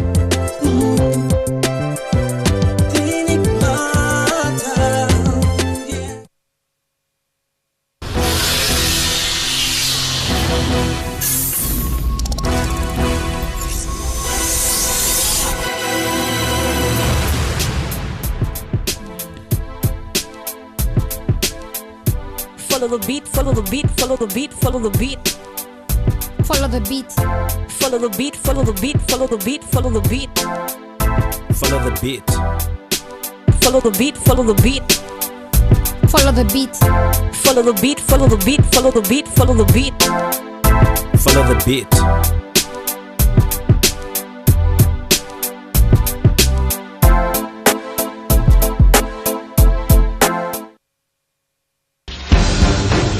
Kampala has been voted in the past as one of the favorite cities for tourists, one of the most peaceful cities. That is something that is changing. Kale Kaihura, the Inspector General of Police, and President Yoweri Museveni, their alliance, they can only crack down or stop individual strikes and individual demonstrations. But I don't think they can stop the growth of militancy. No holds barred. Besigye and Lukwago have particular grievances against the government, some legitimate, some misguided. What should the police do? Of course, the police has to intervene, A, to protect the power of President Yoweri Museveni and the NRM from disruption by Besigye and Lukwago, but B, also, never forget this, to protect those ordinary people whose property gets destroyed. I want to ask that many think that they've actually been frustrated. Opposition parties in Africa do not tend to be constructed around policy differences. FDC lacks a glue to hold its coalition of different power-hungry individuals together. Incisive. You see, the NRM is more divided internally than the FDC. The advantage with the NRM is it has political power. Analytical. I think that one of the best organized political parties in Uganda is the PPP, the People's Progressive Party with Ansari. This idea that everybody is telling around the world that Africans are poor and they cannot contribute to their own political and social emancipation is crap. In fact, I think that the opposition parties in Uganda have to win an election in an unfair and unleveled ground. Newsnight with Andrew Mwenda.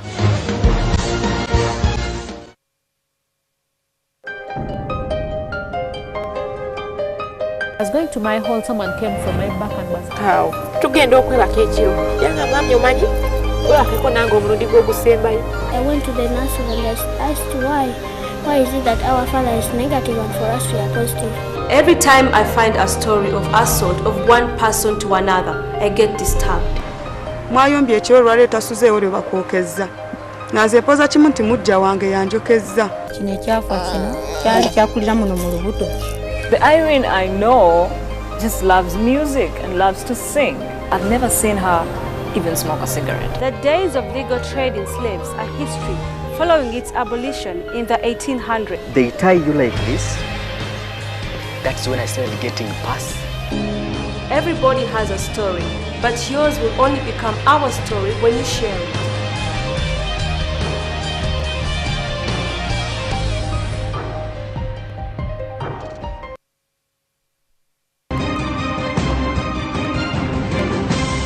You're watching Morning at NTV with Simon Kasiate, Mabel Kebirunji, and Brian Molondo. Thank you so much for staying with us. It's 20 after 8, still at the rooftop of the Kampala Serena Hotel. It's a Monday. It's very slow, but also very exciting for Arsenal supporters. Yes, I don't care whether you're a Manchester United fan. The truth is, to good day, so you can go hang. I don't care. Yes, and we're trying to get you up started. Today, most of the kids have gone back to school. Just a quick reminder about what was happening in the first hour. We had Christian Schmidt, who is the head of the EU delegation here in Uganda, and we're talking not just politics, but the role of EU as far as Uganda is concerned. And Waswa Paul at P Waswa 52 saying the anti-gay law is not an issue. It should be dropped from the discussion. He said a couple of things. Uganda is at a turning point. 2016 could be a huge step forward for it, but it could also be a huge step backwards. And Christian also goes on and says, the future of this country is in agriculture. President Museveni himself keeps emphasizing this. And of course, we know most of the young people have sold their plots of land back in the villages, come to Kampala, and started riding borders for business, which does not make sense, you know, really. He goes on to say, we are encouraging the European nations to invest in Africa. And we've seen the Prime Minister and the President going around, you know, encouraging people to come and invest in not just Africa, but also Uganda. And someone the other day said Uganda is one of the fewest countries where you know that your business will thrive. While that may be debatable, but at least EU also is encouraging people to come and invest here. Let us know what you think about this, and we'll continue that discussion online at Morning at NTV. Of course, Mabel is at the NTV studio standing by with your Facebook comments. Mabel, what feedback do we have on Facebook? Well, thank you very much, Bran. But before I get back to the feedback on Facebook, wishing some people happy birthdays, we have one of our very ardent listeners, Isaac Kabanza.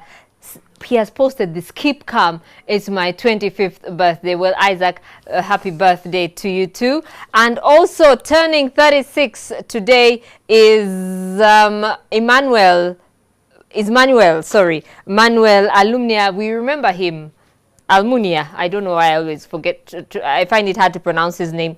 But he here very cutting a long face. Then when he was with Arsenal, he was with Arsenal for about 8 years as the first choice goalkeeper. But he made a couple of mistakes, and then they brought in his enemy, I should say, Lehmann, to come in. And something he said at the time was, I just wanted to go to a place where I feel wanted, respected, and loved, and made to feel like a good goalkeeper. And I thought, it may be your birthday, and we're always here talking about love, love, love, and sharing it with people. But you may be in a place where you don't feel any of that. Well, look for people who cherish you. And according to Manuel, he's very happy at Watford, and he's currently the coach there.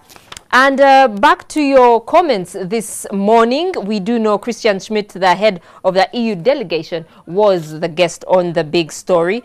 And we have Lewis David saying, great discussion there, but I hope you won't be summoned by the Foreign Affairs Ministry like your predecessor to explain why you talked to the press. We have Junior James saying he's welcome to the freedom of speech world, and Edinan saying, I love the way he speaks. And to some other messages that you sent in earlier, Roland Rovia says, good morning at NTV. Thanks for the show. At least these kids are going back to school, so the number of people who beep me will reduce. Okawo Ronald says, talks about the World Cup beginning later on this year. That was the question of the day, if you want to win yourself a mug. Tony Kimba says they had to burst because 9 with just the self-organized Emirates. That was very long. I think he's talking about Arsenal there. And we have Moshi Zavi saying, good morning, NTV, you guys. I love your show. And some other messages that we received today. We have Kigai Ben saying, good morning, Brian. Just waking up. Just wake up, my brother Haggai and Cynthia and all Arsenal fans. I love your show. We have Abdul saying, this is really amazing. Just continue with the show. And so other people here saying, good morning, Brian. When is City Oil playing again?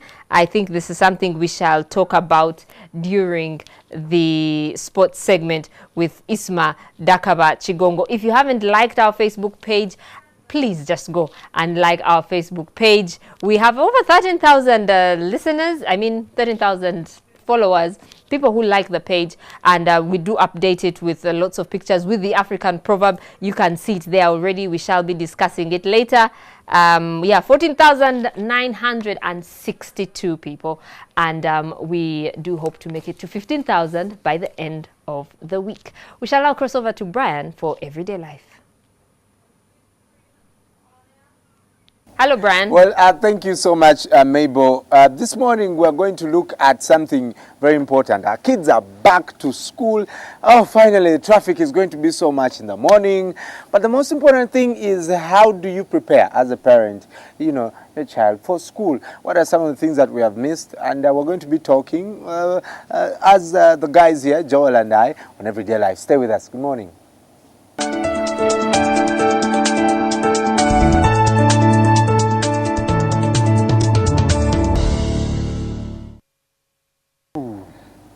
Well, thank you so much for joining us this morning. Joel Senyonyi. What's up? You're not yet a parent, but mulinye lya Yesu oja Chiwamba, Chitomera. It will come. Joel. I need to get the ring first, though. Yeah, of course. Question. I never got the opportunity of going to boarding school. You don't know what you missed. Why didn't you go to boarding school? I don't know. You don't know? No, well, I was a desk scholar in my O-level. Part of my O-level. And in S3 and S4, I went to a hostel that was close to the school. Was that Marcos? No, it was Mango. And then A-level, I decided to stay home. So I used to, I was at home, really. You have no idea what you missed. So tell me, what is the feeling at this time? You're preparing to go to school. Some of you don't want to go to boarding. Yesterday I saw 3 guys on the back of a pickup with their things. It kind of looked miserable. Chitulia. What's the feeling now for a boarding scholar?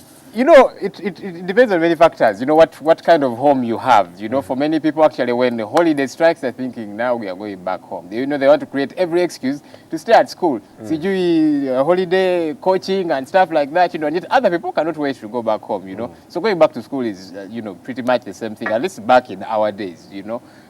You've missed your friends. You are longing to go back to school.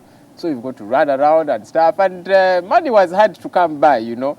Pocket money, do shopping, and so on. It's not like, it is the case for a good number of kids today. They are a little bit more privileged, you know. And then, of course, people would be hiding and you have to carry your case on the head and, some come with borders. That is when kids used to come with borders. Kids used to come with borders to school. But those are even those that could afford the borders. Others would carry their things on their heads, you know. Kid keeps looking out. My friends come already. You're joking. I'm serious. So they would carry the things to school. Yeah, on your head, some taxi, kameme, and so they would bad before their friends get there, and then you find them there already, and that kind of thing. Wow. It was an interesting one, but you miss people, so you're ready to get back to school and begin rolling. And for some people, they've got very hard parents, so you're thinking, when is school resuming? There's a guy I started with. He used to sleep on a deck below me. You know, those of us who used not to pee on bed, we used to sleep up. Now there was this guy, he was a sharp kid like this, and he used to excel academically. But in this particular VD, he had not passed well, he had failed. Okay. So he writes, he had a very tough dad. So he writes to the mom and says, Mom, I have failed my papers. Please prepare a dad for me, because they're coming for VD. Yeah. And the mom writes back and says, young man, prepare yourself. Dad is prepared. Now, of course, he knew what to expect, because his dad is the kind who would even beat them in advance, Comes back home as the kid opens the door, a hot slap. The kid is like, Dad, what was that for? And he's like, just in case. So when you had such a parent, you would be thinking, when are we going back to school? Kids don't wait for that to happen, Get back to school and roll with your books or whatever the case might be. Papa beats you on credit. In advance. Some parents are not easy. Okay. Well, the difference, obviously, there are stark differences now. Parents want to give the best to their kids. So you kind of want to take your kid, back. You'd rather borrow a neighbor's car. Because now there's lots of bullying now, self-esteem issues now. Social media has made it worse. But how can now parents, in a couple of minutes, parents best prepare their kids for terms? I'm told there's a parent who told their kid, they can expel you for school fees. You can come back home.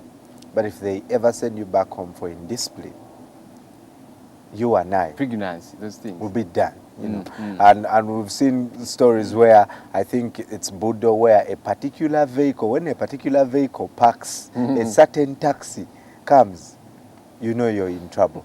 If, for example, in Mengo, they used to write, if the headed paper is in red, then you're in red. Danger. There's danger. But now, what role do parents have here to prepare their kids for school terms?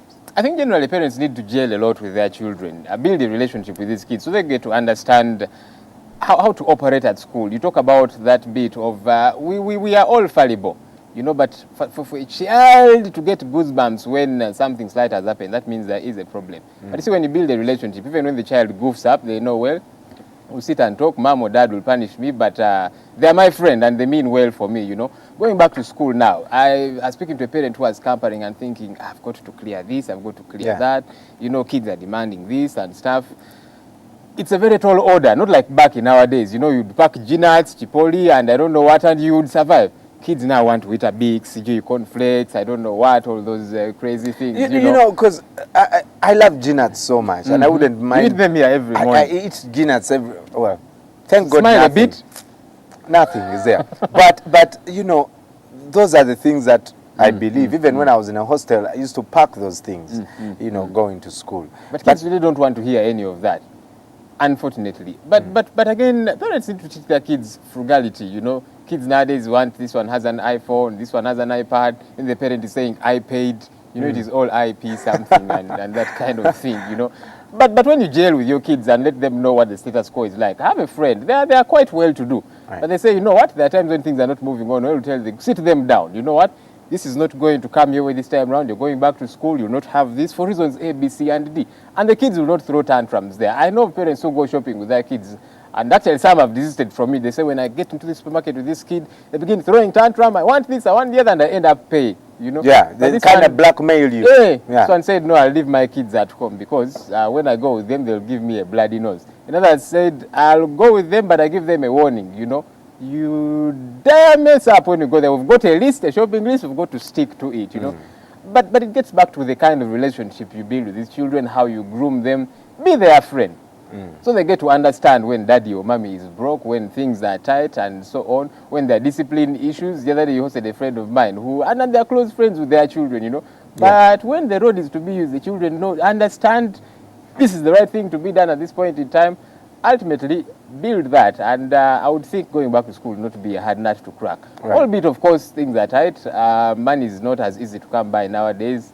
Everything has shot through the roof. One would think, okay, what do? Perhaps plan earlier. As much as you can, so that one day going back to school, you're thinking, But now with schools that demand all payments at the beginning of the time you come with your child, you show a bank slip. Isn't that a tall order on parents? And I mean, I look at kids nowadays who go to kindergarten and they are paying millions of shillings. Back in nowadays, our parents would beat us for going to school to play. Nowadays, parents pay for kids to go to school and play. You play school and those stories, which should be a good thing. What is the role of, say, beginning of term exams in helping a child prepare for a term? Because I always thought to myself, okay, it kind of makes us busy in the holidays. We don't have to be lumpens, and hooligans. We're all over the place, and they used to label us tukuba misota kuchalo. Tukuba misota kuchalo. Yeah, maybe mwaji kubanga. But you know, that's what they used to say. Do these exams help keep the child in line? In some ways they do, but you see, I personally have an issue with this whole test thing and exam one after another. You know, we're having children cramming things and going through education to pass. But at the end of the day, you're not producing a very good product. And that is why there's kids that have first-class degrees, but when they get on the job, they do a very lackluster job. You're thinking, okay, did they cheat? How did they get this first class? No, they actually crammed their way through it and they succeeded, you know. So it is good and bad. Good because, like you say, kids in the holidays, they keep active, knowing there are exams coming ahead, there's a test. But then on the other hand, children do not get to learn. They just get to cram things. I mean, I would want that we begin to study things, not just so we can be employed. Study, attain the knowledge. And one of the things you can use that knowledge is for employment, among many, many other things, you know. But nowadays we study just to get employed, and it doesn't quite cut it. I wish schools can change it. It's a hard one, you know, but it is doable. Well, I guess in the weeks to come, we'll also be looking at how we can possibly, for lack of a better word, sensibly revise our curriculum to cater for, you know, what happens after you've gotten the degree. And I guess that's the point where I would definitely want a very good friend Fajil Mande to come because he's good with this stuff and engage. And now he has a lot more time. He has more time, you know. He has resigned. He should be able to come in and help us understand this. What best curriculum? Because there are also international schools that have this kind of curriculums that help kids realize their dreams, their abilities, their talents. The child is nurtured from that level. They grow up knowing what they want to become, how they are going to get there, as opposed to now we studied Smanya prairies of Canada and so on. Have you ever been to Canada? No. The problems I've of New York. To Canada. I've been to Canada in pictures. In pictures. But there you go. Yeah, but I problems of New York. We have problems here in Kampala. I don't think I'll even never visit the prairies. But, you know, in the few weeks to come, I promise you, we'll have Fajil Mande here to talk about those issues. Starting by is Isma, a break of 9 years a slave. We've been labeled that for a long time. And finally it broke. Hasn't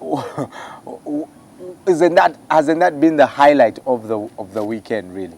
Probably it is, but probably for some, Atletico Madrid, they won their first league title in 18 years. Yeah. But that result for Arsenal against Hull City should rank high because the song that is sung in Munich, sung in Madrid, and sung in London, Champione, hasn't been sung in London for quite some time because when the other teams in London don't win anything. But now 2 days since Arsenal last won a trophy, we'll be talking about that. And also, we'll talk about Madagascar versus the Uganda Crates and a bit of basketball as the Miami Heat are playing the Indiana Pacers this morning. You're sounding like a one Kasiati. Yeah. But it should be very good news for Atletico that they're on the verge of literally winning a double. Something that would be amazing if they do. Diego Simeone and his team are already going to get a lot of plaudits. No team had won the league besides Barcelona and Real Madrid for 10 years. The last one being Valencia back in 2004. But if they do on Saturday, I'll be pleased for them. But I'm going for Real Madrid to win the Champions League. Well, we'll look at the odds. If you're betting, probably Chakuli Dejo.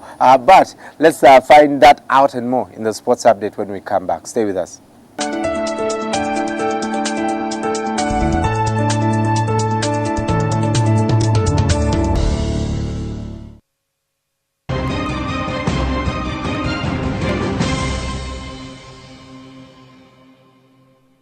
You can bring everybody in parliament as long as they can wake up and vote for the NRM. As long as the voters exercise their rights to elect their leaders, there was no need for term limits in Uganda.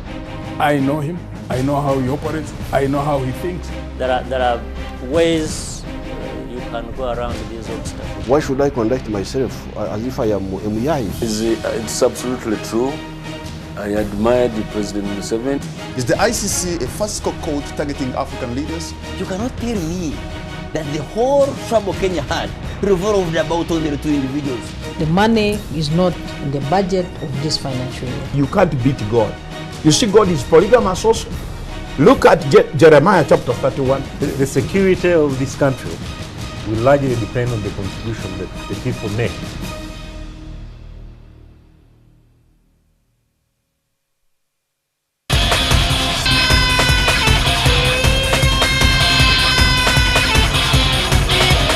The average age of the international team is under 18. And so the primary role of Team Uganda is to remain to Division 2. Probably that's the only thing that can make one or two rugby fans smile, that the Cubs are doing well. The players have not put on they've not wore the game faces. They're not the animals we saw last season, because Ferguson had the same group of players and he did deliver the Holy Grail, which is the title.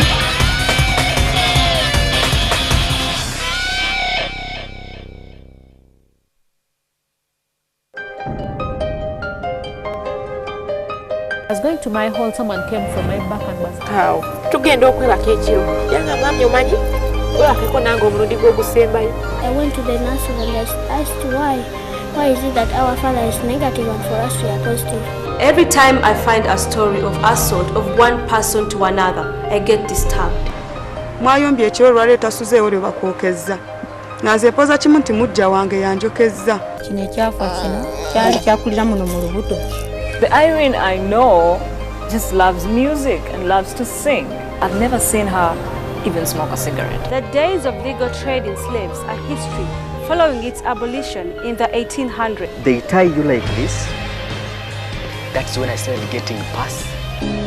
Everybody has a story, but yours will only become our story when you share it.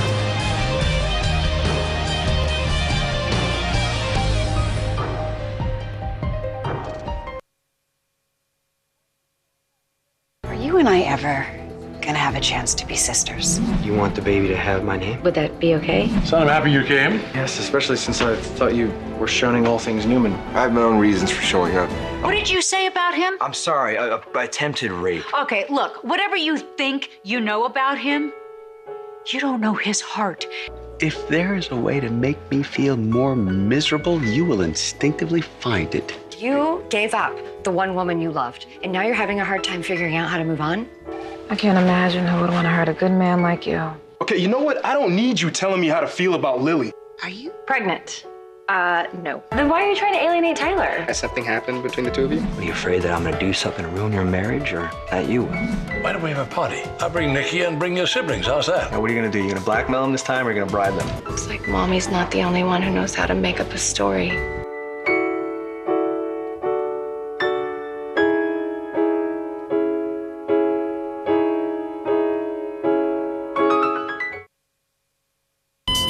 Running out of airtime can happen to anyone. The next time you recharge, simply dial *161# to get going again. On the next episode of Deception. Nigeria.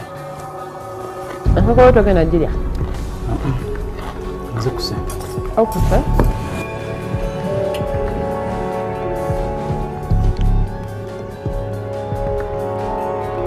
actually that woman might have saved me from a fortune. I think now it's your time to leave.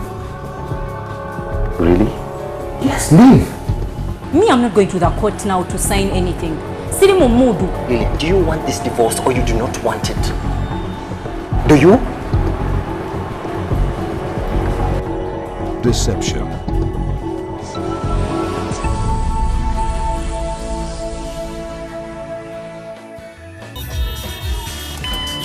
At Orange, we know that running out of airtime can happen to anyone. That's why we bring you Wetase. Simply dial *161# to get going again. Convenience changes with Orange. Today changes with Orange.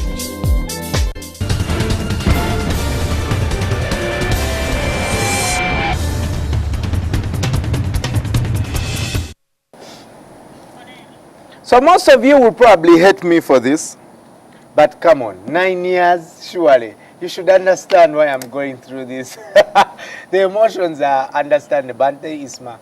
They should be. And good morning, Brian. Good morning. Probably on July 13th, I should be wearing the Argentina national team jersey. I'm an admirer of Maradona. I actually think he's the best player, past, present, and future. Really? Yeah. You rate him that much? That highly. If he was using, yes, he was on drugs. He was on drugs. Take drugs. Will you have a skill? Okay, good one. So you said drugs enhance skills? Yeah. No, because this Louis, not Armstrong, yeah? Lance Armstrong. Lance Armstrong. Are you going to say that drugs helped him?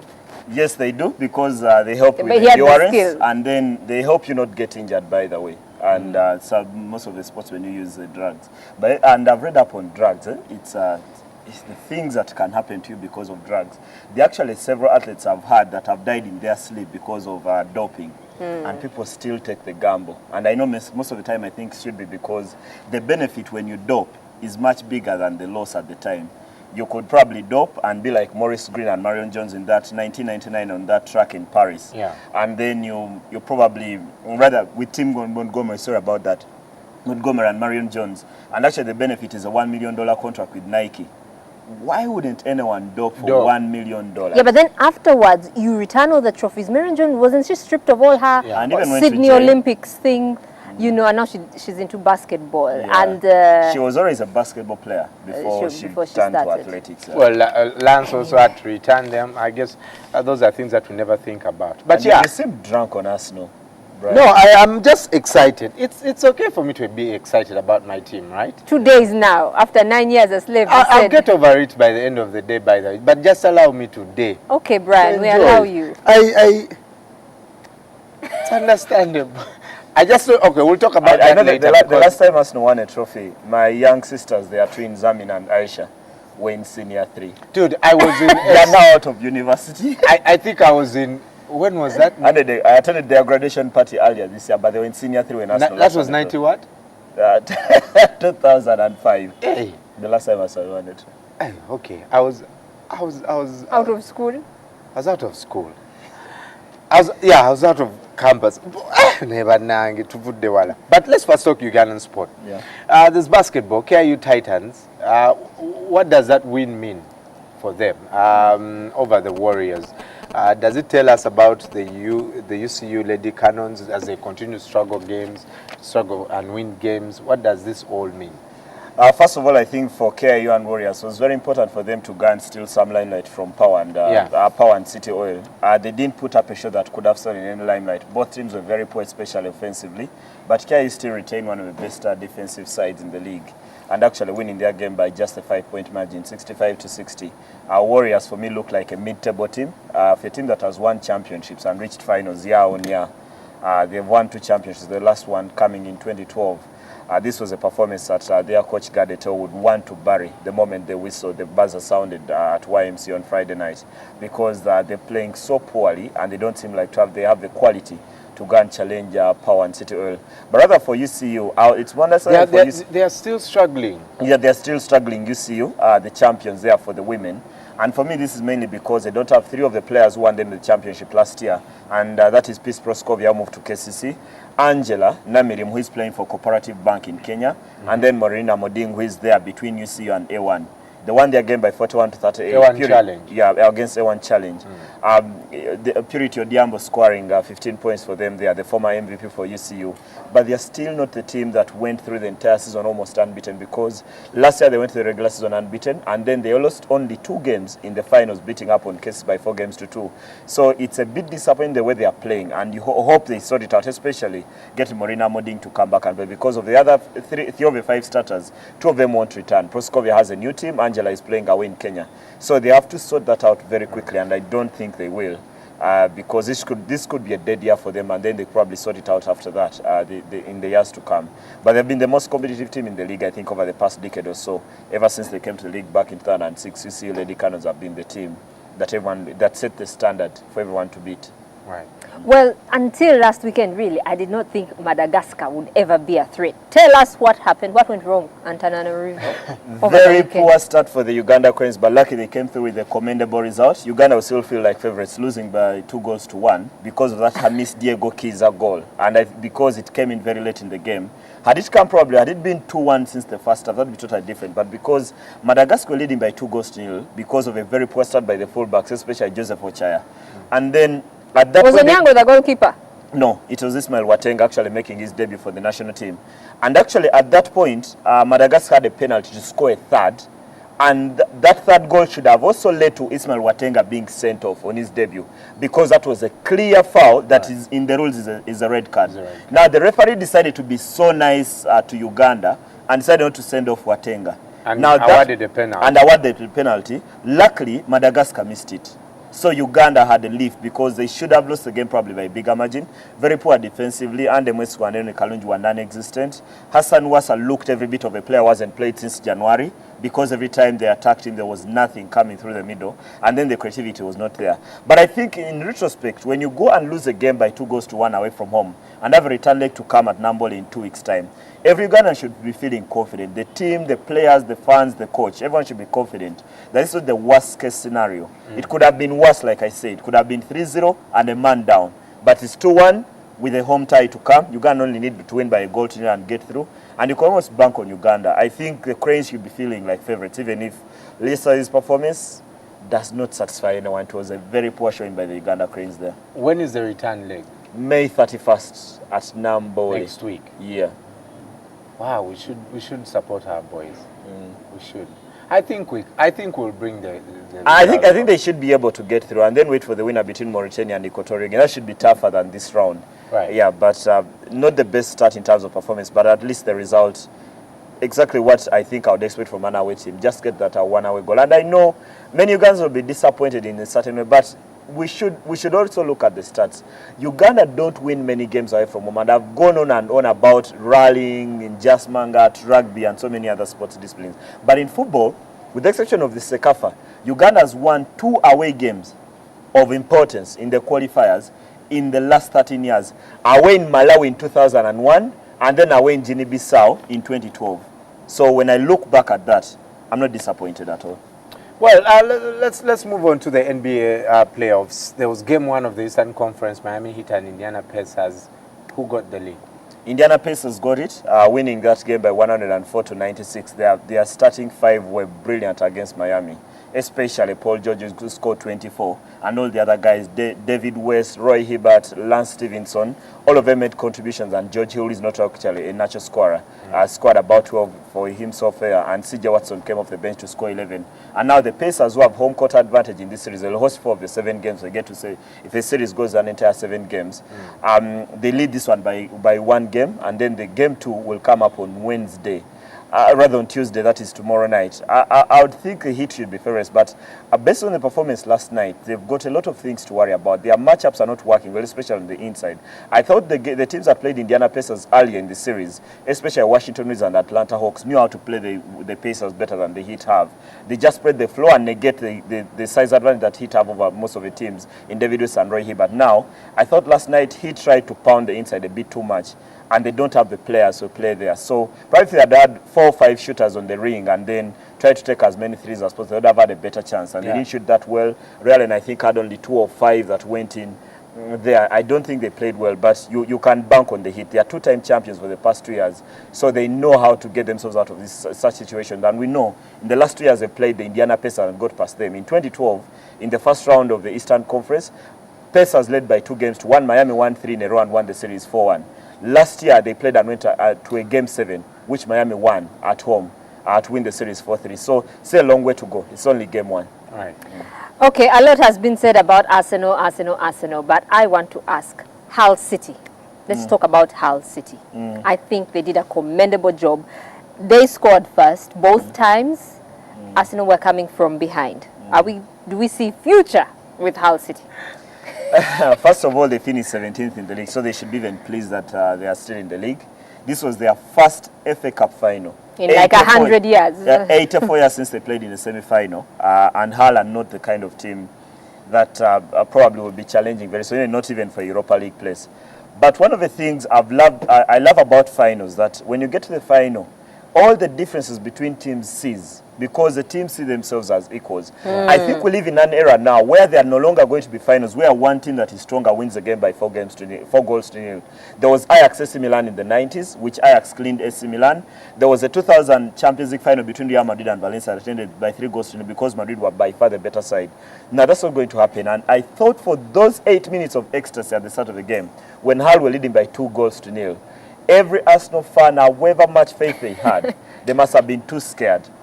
I'm probably one of those who wasn't really scared, because I thought when they scored 2 goals in 8 minutes, probably if the second had come after 70, then in 2-0 after 70 minutes, then I would have been so scared for the Arsenal. Yeah. The moment Hull scored, I kept on saying, no, this is extra time and a penalty shootout, because some Arsenal are going to get the performance. But I think it was also very important for Arsenal to get one of their goals before halftime. That Sante Cazorla free kick just before the break, I think, changed the complexion of the game, and eventually Loro Koscielny equalizing to send the game into extra time. And luckily for Arsenal, they didn't get to a penalty shootout, because we all know in a penalty shootout it's a lottery. And then Aaron Ramsey, who should be a contender for player of the season, gets the winner. And thereafter we are saying it's now 2 days after Arsenal last won a trophy. And there's reason Brian is And I honestly think if it had gone to a penalty shootout, we would probably have lost that one. But I'll go with the Arsenal, because they were the team that is coming from 2 goals down. And then remember, they beat up on Wigan in the semi-finals through a penalty shot. So there's a bit of grit there. I love the performance, I think, from the Arsenal. I thought there's a lot of grit. I'm very pleased by the way they won, because I always thought that if Arsenal don't win this, then Arsene Wenger has got to be one of the worst managers in the history of football. He's signing a contract this week, isn't he? Yeah, which I think is a bad move. But what, you want him to leave, Brian? I want him to leave.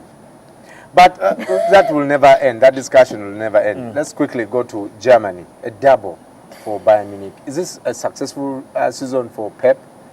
It should be successful, but I think it's relative to the success they had last year, because they won 5 trophies last season, and then this season they've only won 2. They've lost 3 of those. And Pep Guardiola is always going to be judged because of that result they got against Real Madrid, when they lost by 4 goals to nil at home, when Sergio Ramos and Cristiano Ronaldo scored. That's how his season is going to be judged. But I thought this was a very tough game. They were played in the 90 minutes until in extra time, when Ian Robben and Thomas Muller did score those 2 goals to win Bayern that game by 2 goals to nil. So I thought that for everything that Pep Guardiola hasn't done well at Bayern, he should be pleased for winning 2 trophies. 2 trophies. In the first season. In his first season. Well, Atletico also clinching the title in Spain. Yay! That was an awesome win. Yes. You know, I was really happy for Atletico. Finally, when a giant is down, it kind of feels good. You kind of celebrate for the other guy. Yeah, there are not so many stories. It depends, though, unless you're supporting that giant. There are not so many stories where David beats Goliath. Now, this is a typical modern-day football, David versus Goliath. Right. Atletico, the David, the Goliath are even 2, Real Madrid and Barcelona.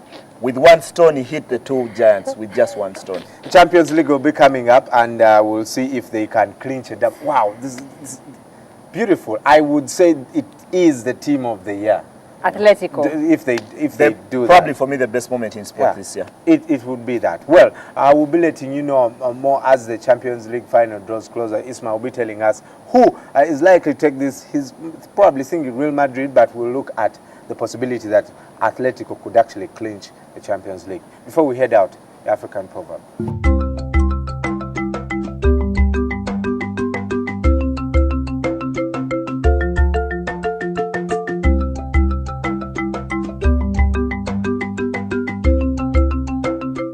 a log stays in the water, no matter how long a log stays in the water, it doesn't become a crocodile. This is a Bambara proverb coming in from Sam Wakida. Okutambula n'abalangira tekikufuula mulangira. Okusula mu garage tekikufuula motoka. Okay, that makes sense. Yeah, because the law could even become soft because it's penetrated by water. But still, you don't have the expertise of a crocodile in its territory, however long you stayed in the water. Even if Mabel gave me 5 of her dresses this week, I'll never appear like a woman. Right. And I say well, dresses some because men have pulled it off, but for me, I think it's about wherever you are. Yes, you may not become a crocodile, but can you try and become better? You don't have to be like a crocodile. If you stay, for example, if I hang out with sports people, sports journalists, maybe I should try and start thinking of ways to learn more and make myself better. I may not be Isma, but something like, try and better myself. Yeah, you shouldn't be too far away. I feel sorry for some people who interact with me. They probably never get because they don't have much effort this takes. See? But it's a passion First of all, this takes skipping so many events. Give up on your friends. Your family will never understand what journalism entails. They will never get the point. They'll never understand why Brian, you wouldn't understand why I would wake up at 2 a.m. to watch Heat against Pacers. Yeah. You would never probably understand why on a weekend when you're staying home with your family, I'm driving to go to the YMCA. Or I'm driving to go to Masaka to watch a rally. Yeah. Well, you want to get first-hand information. Monday. I love Mondays because they project you into the new week. And, for any of you watching us right now, probably set your priorities. Your to-do list is ready for this week. We hope that you will learn something that will make you better at your job, or you will learn something that you will teach someone else. I want to say have a fantastic day, and it's been an honor hanging with you for the last 2 hours. Let's do this tomorrow. Hasta la vista, baby, and support the right team. You're watching Morning at NTV with Simon Kasiate, Mabel Kebirunji, and Brian Molondo.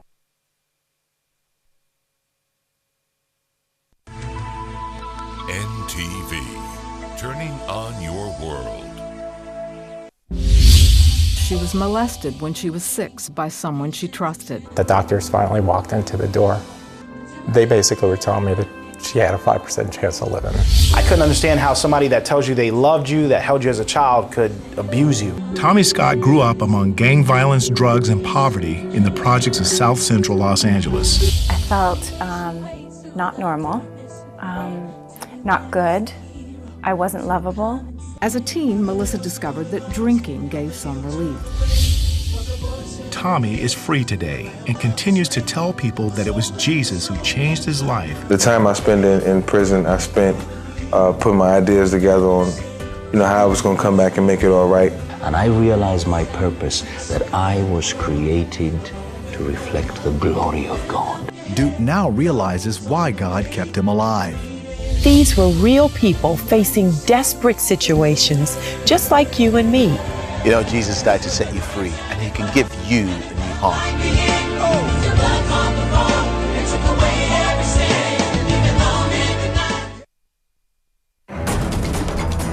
This is New Close-Up Deep Action. We created it to give the world 3 times fresher breath and eliminate up to 99% of germs. Maybe we went too far. There's an outbreak of freshness.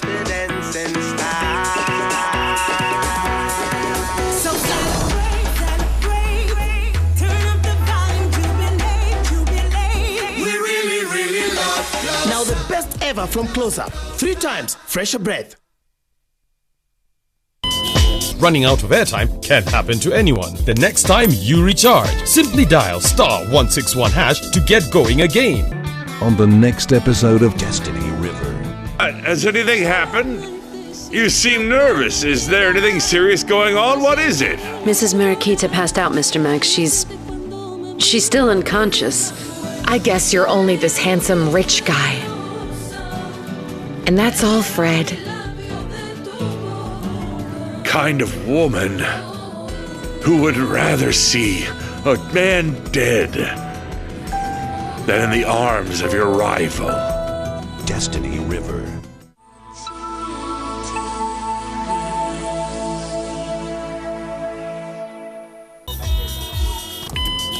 At Orange, we know that running out of airtime can happen to anyone. That's why we bring you Wetase. Simply dial *161# to get going again. Convenience changes with Orange. Today changes with Orange.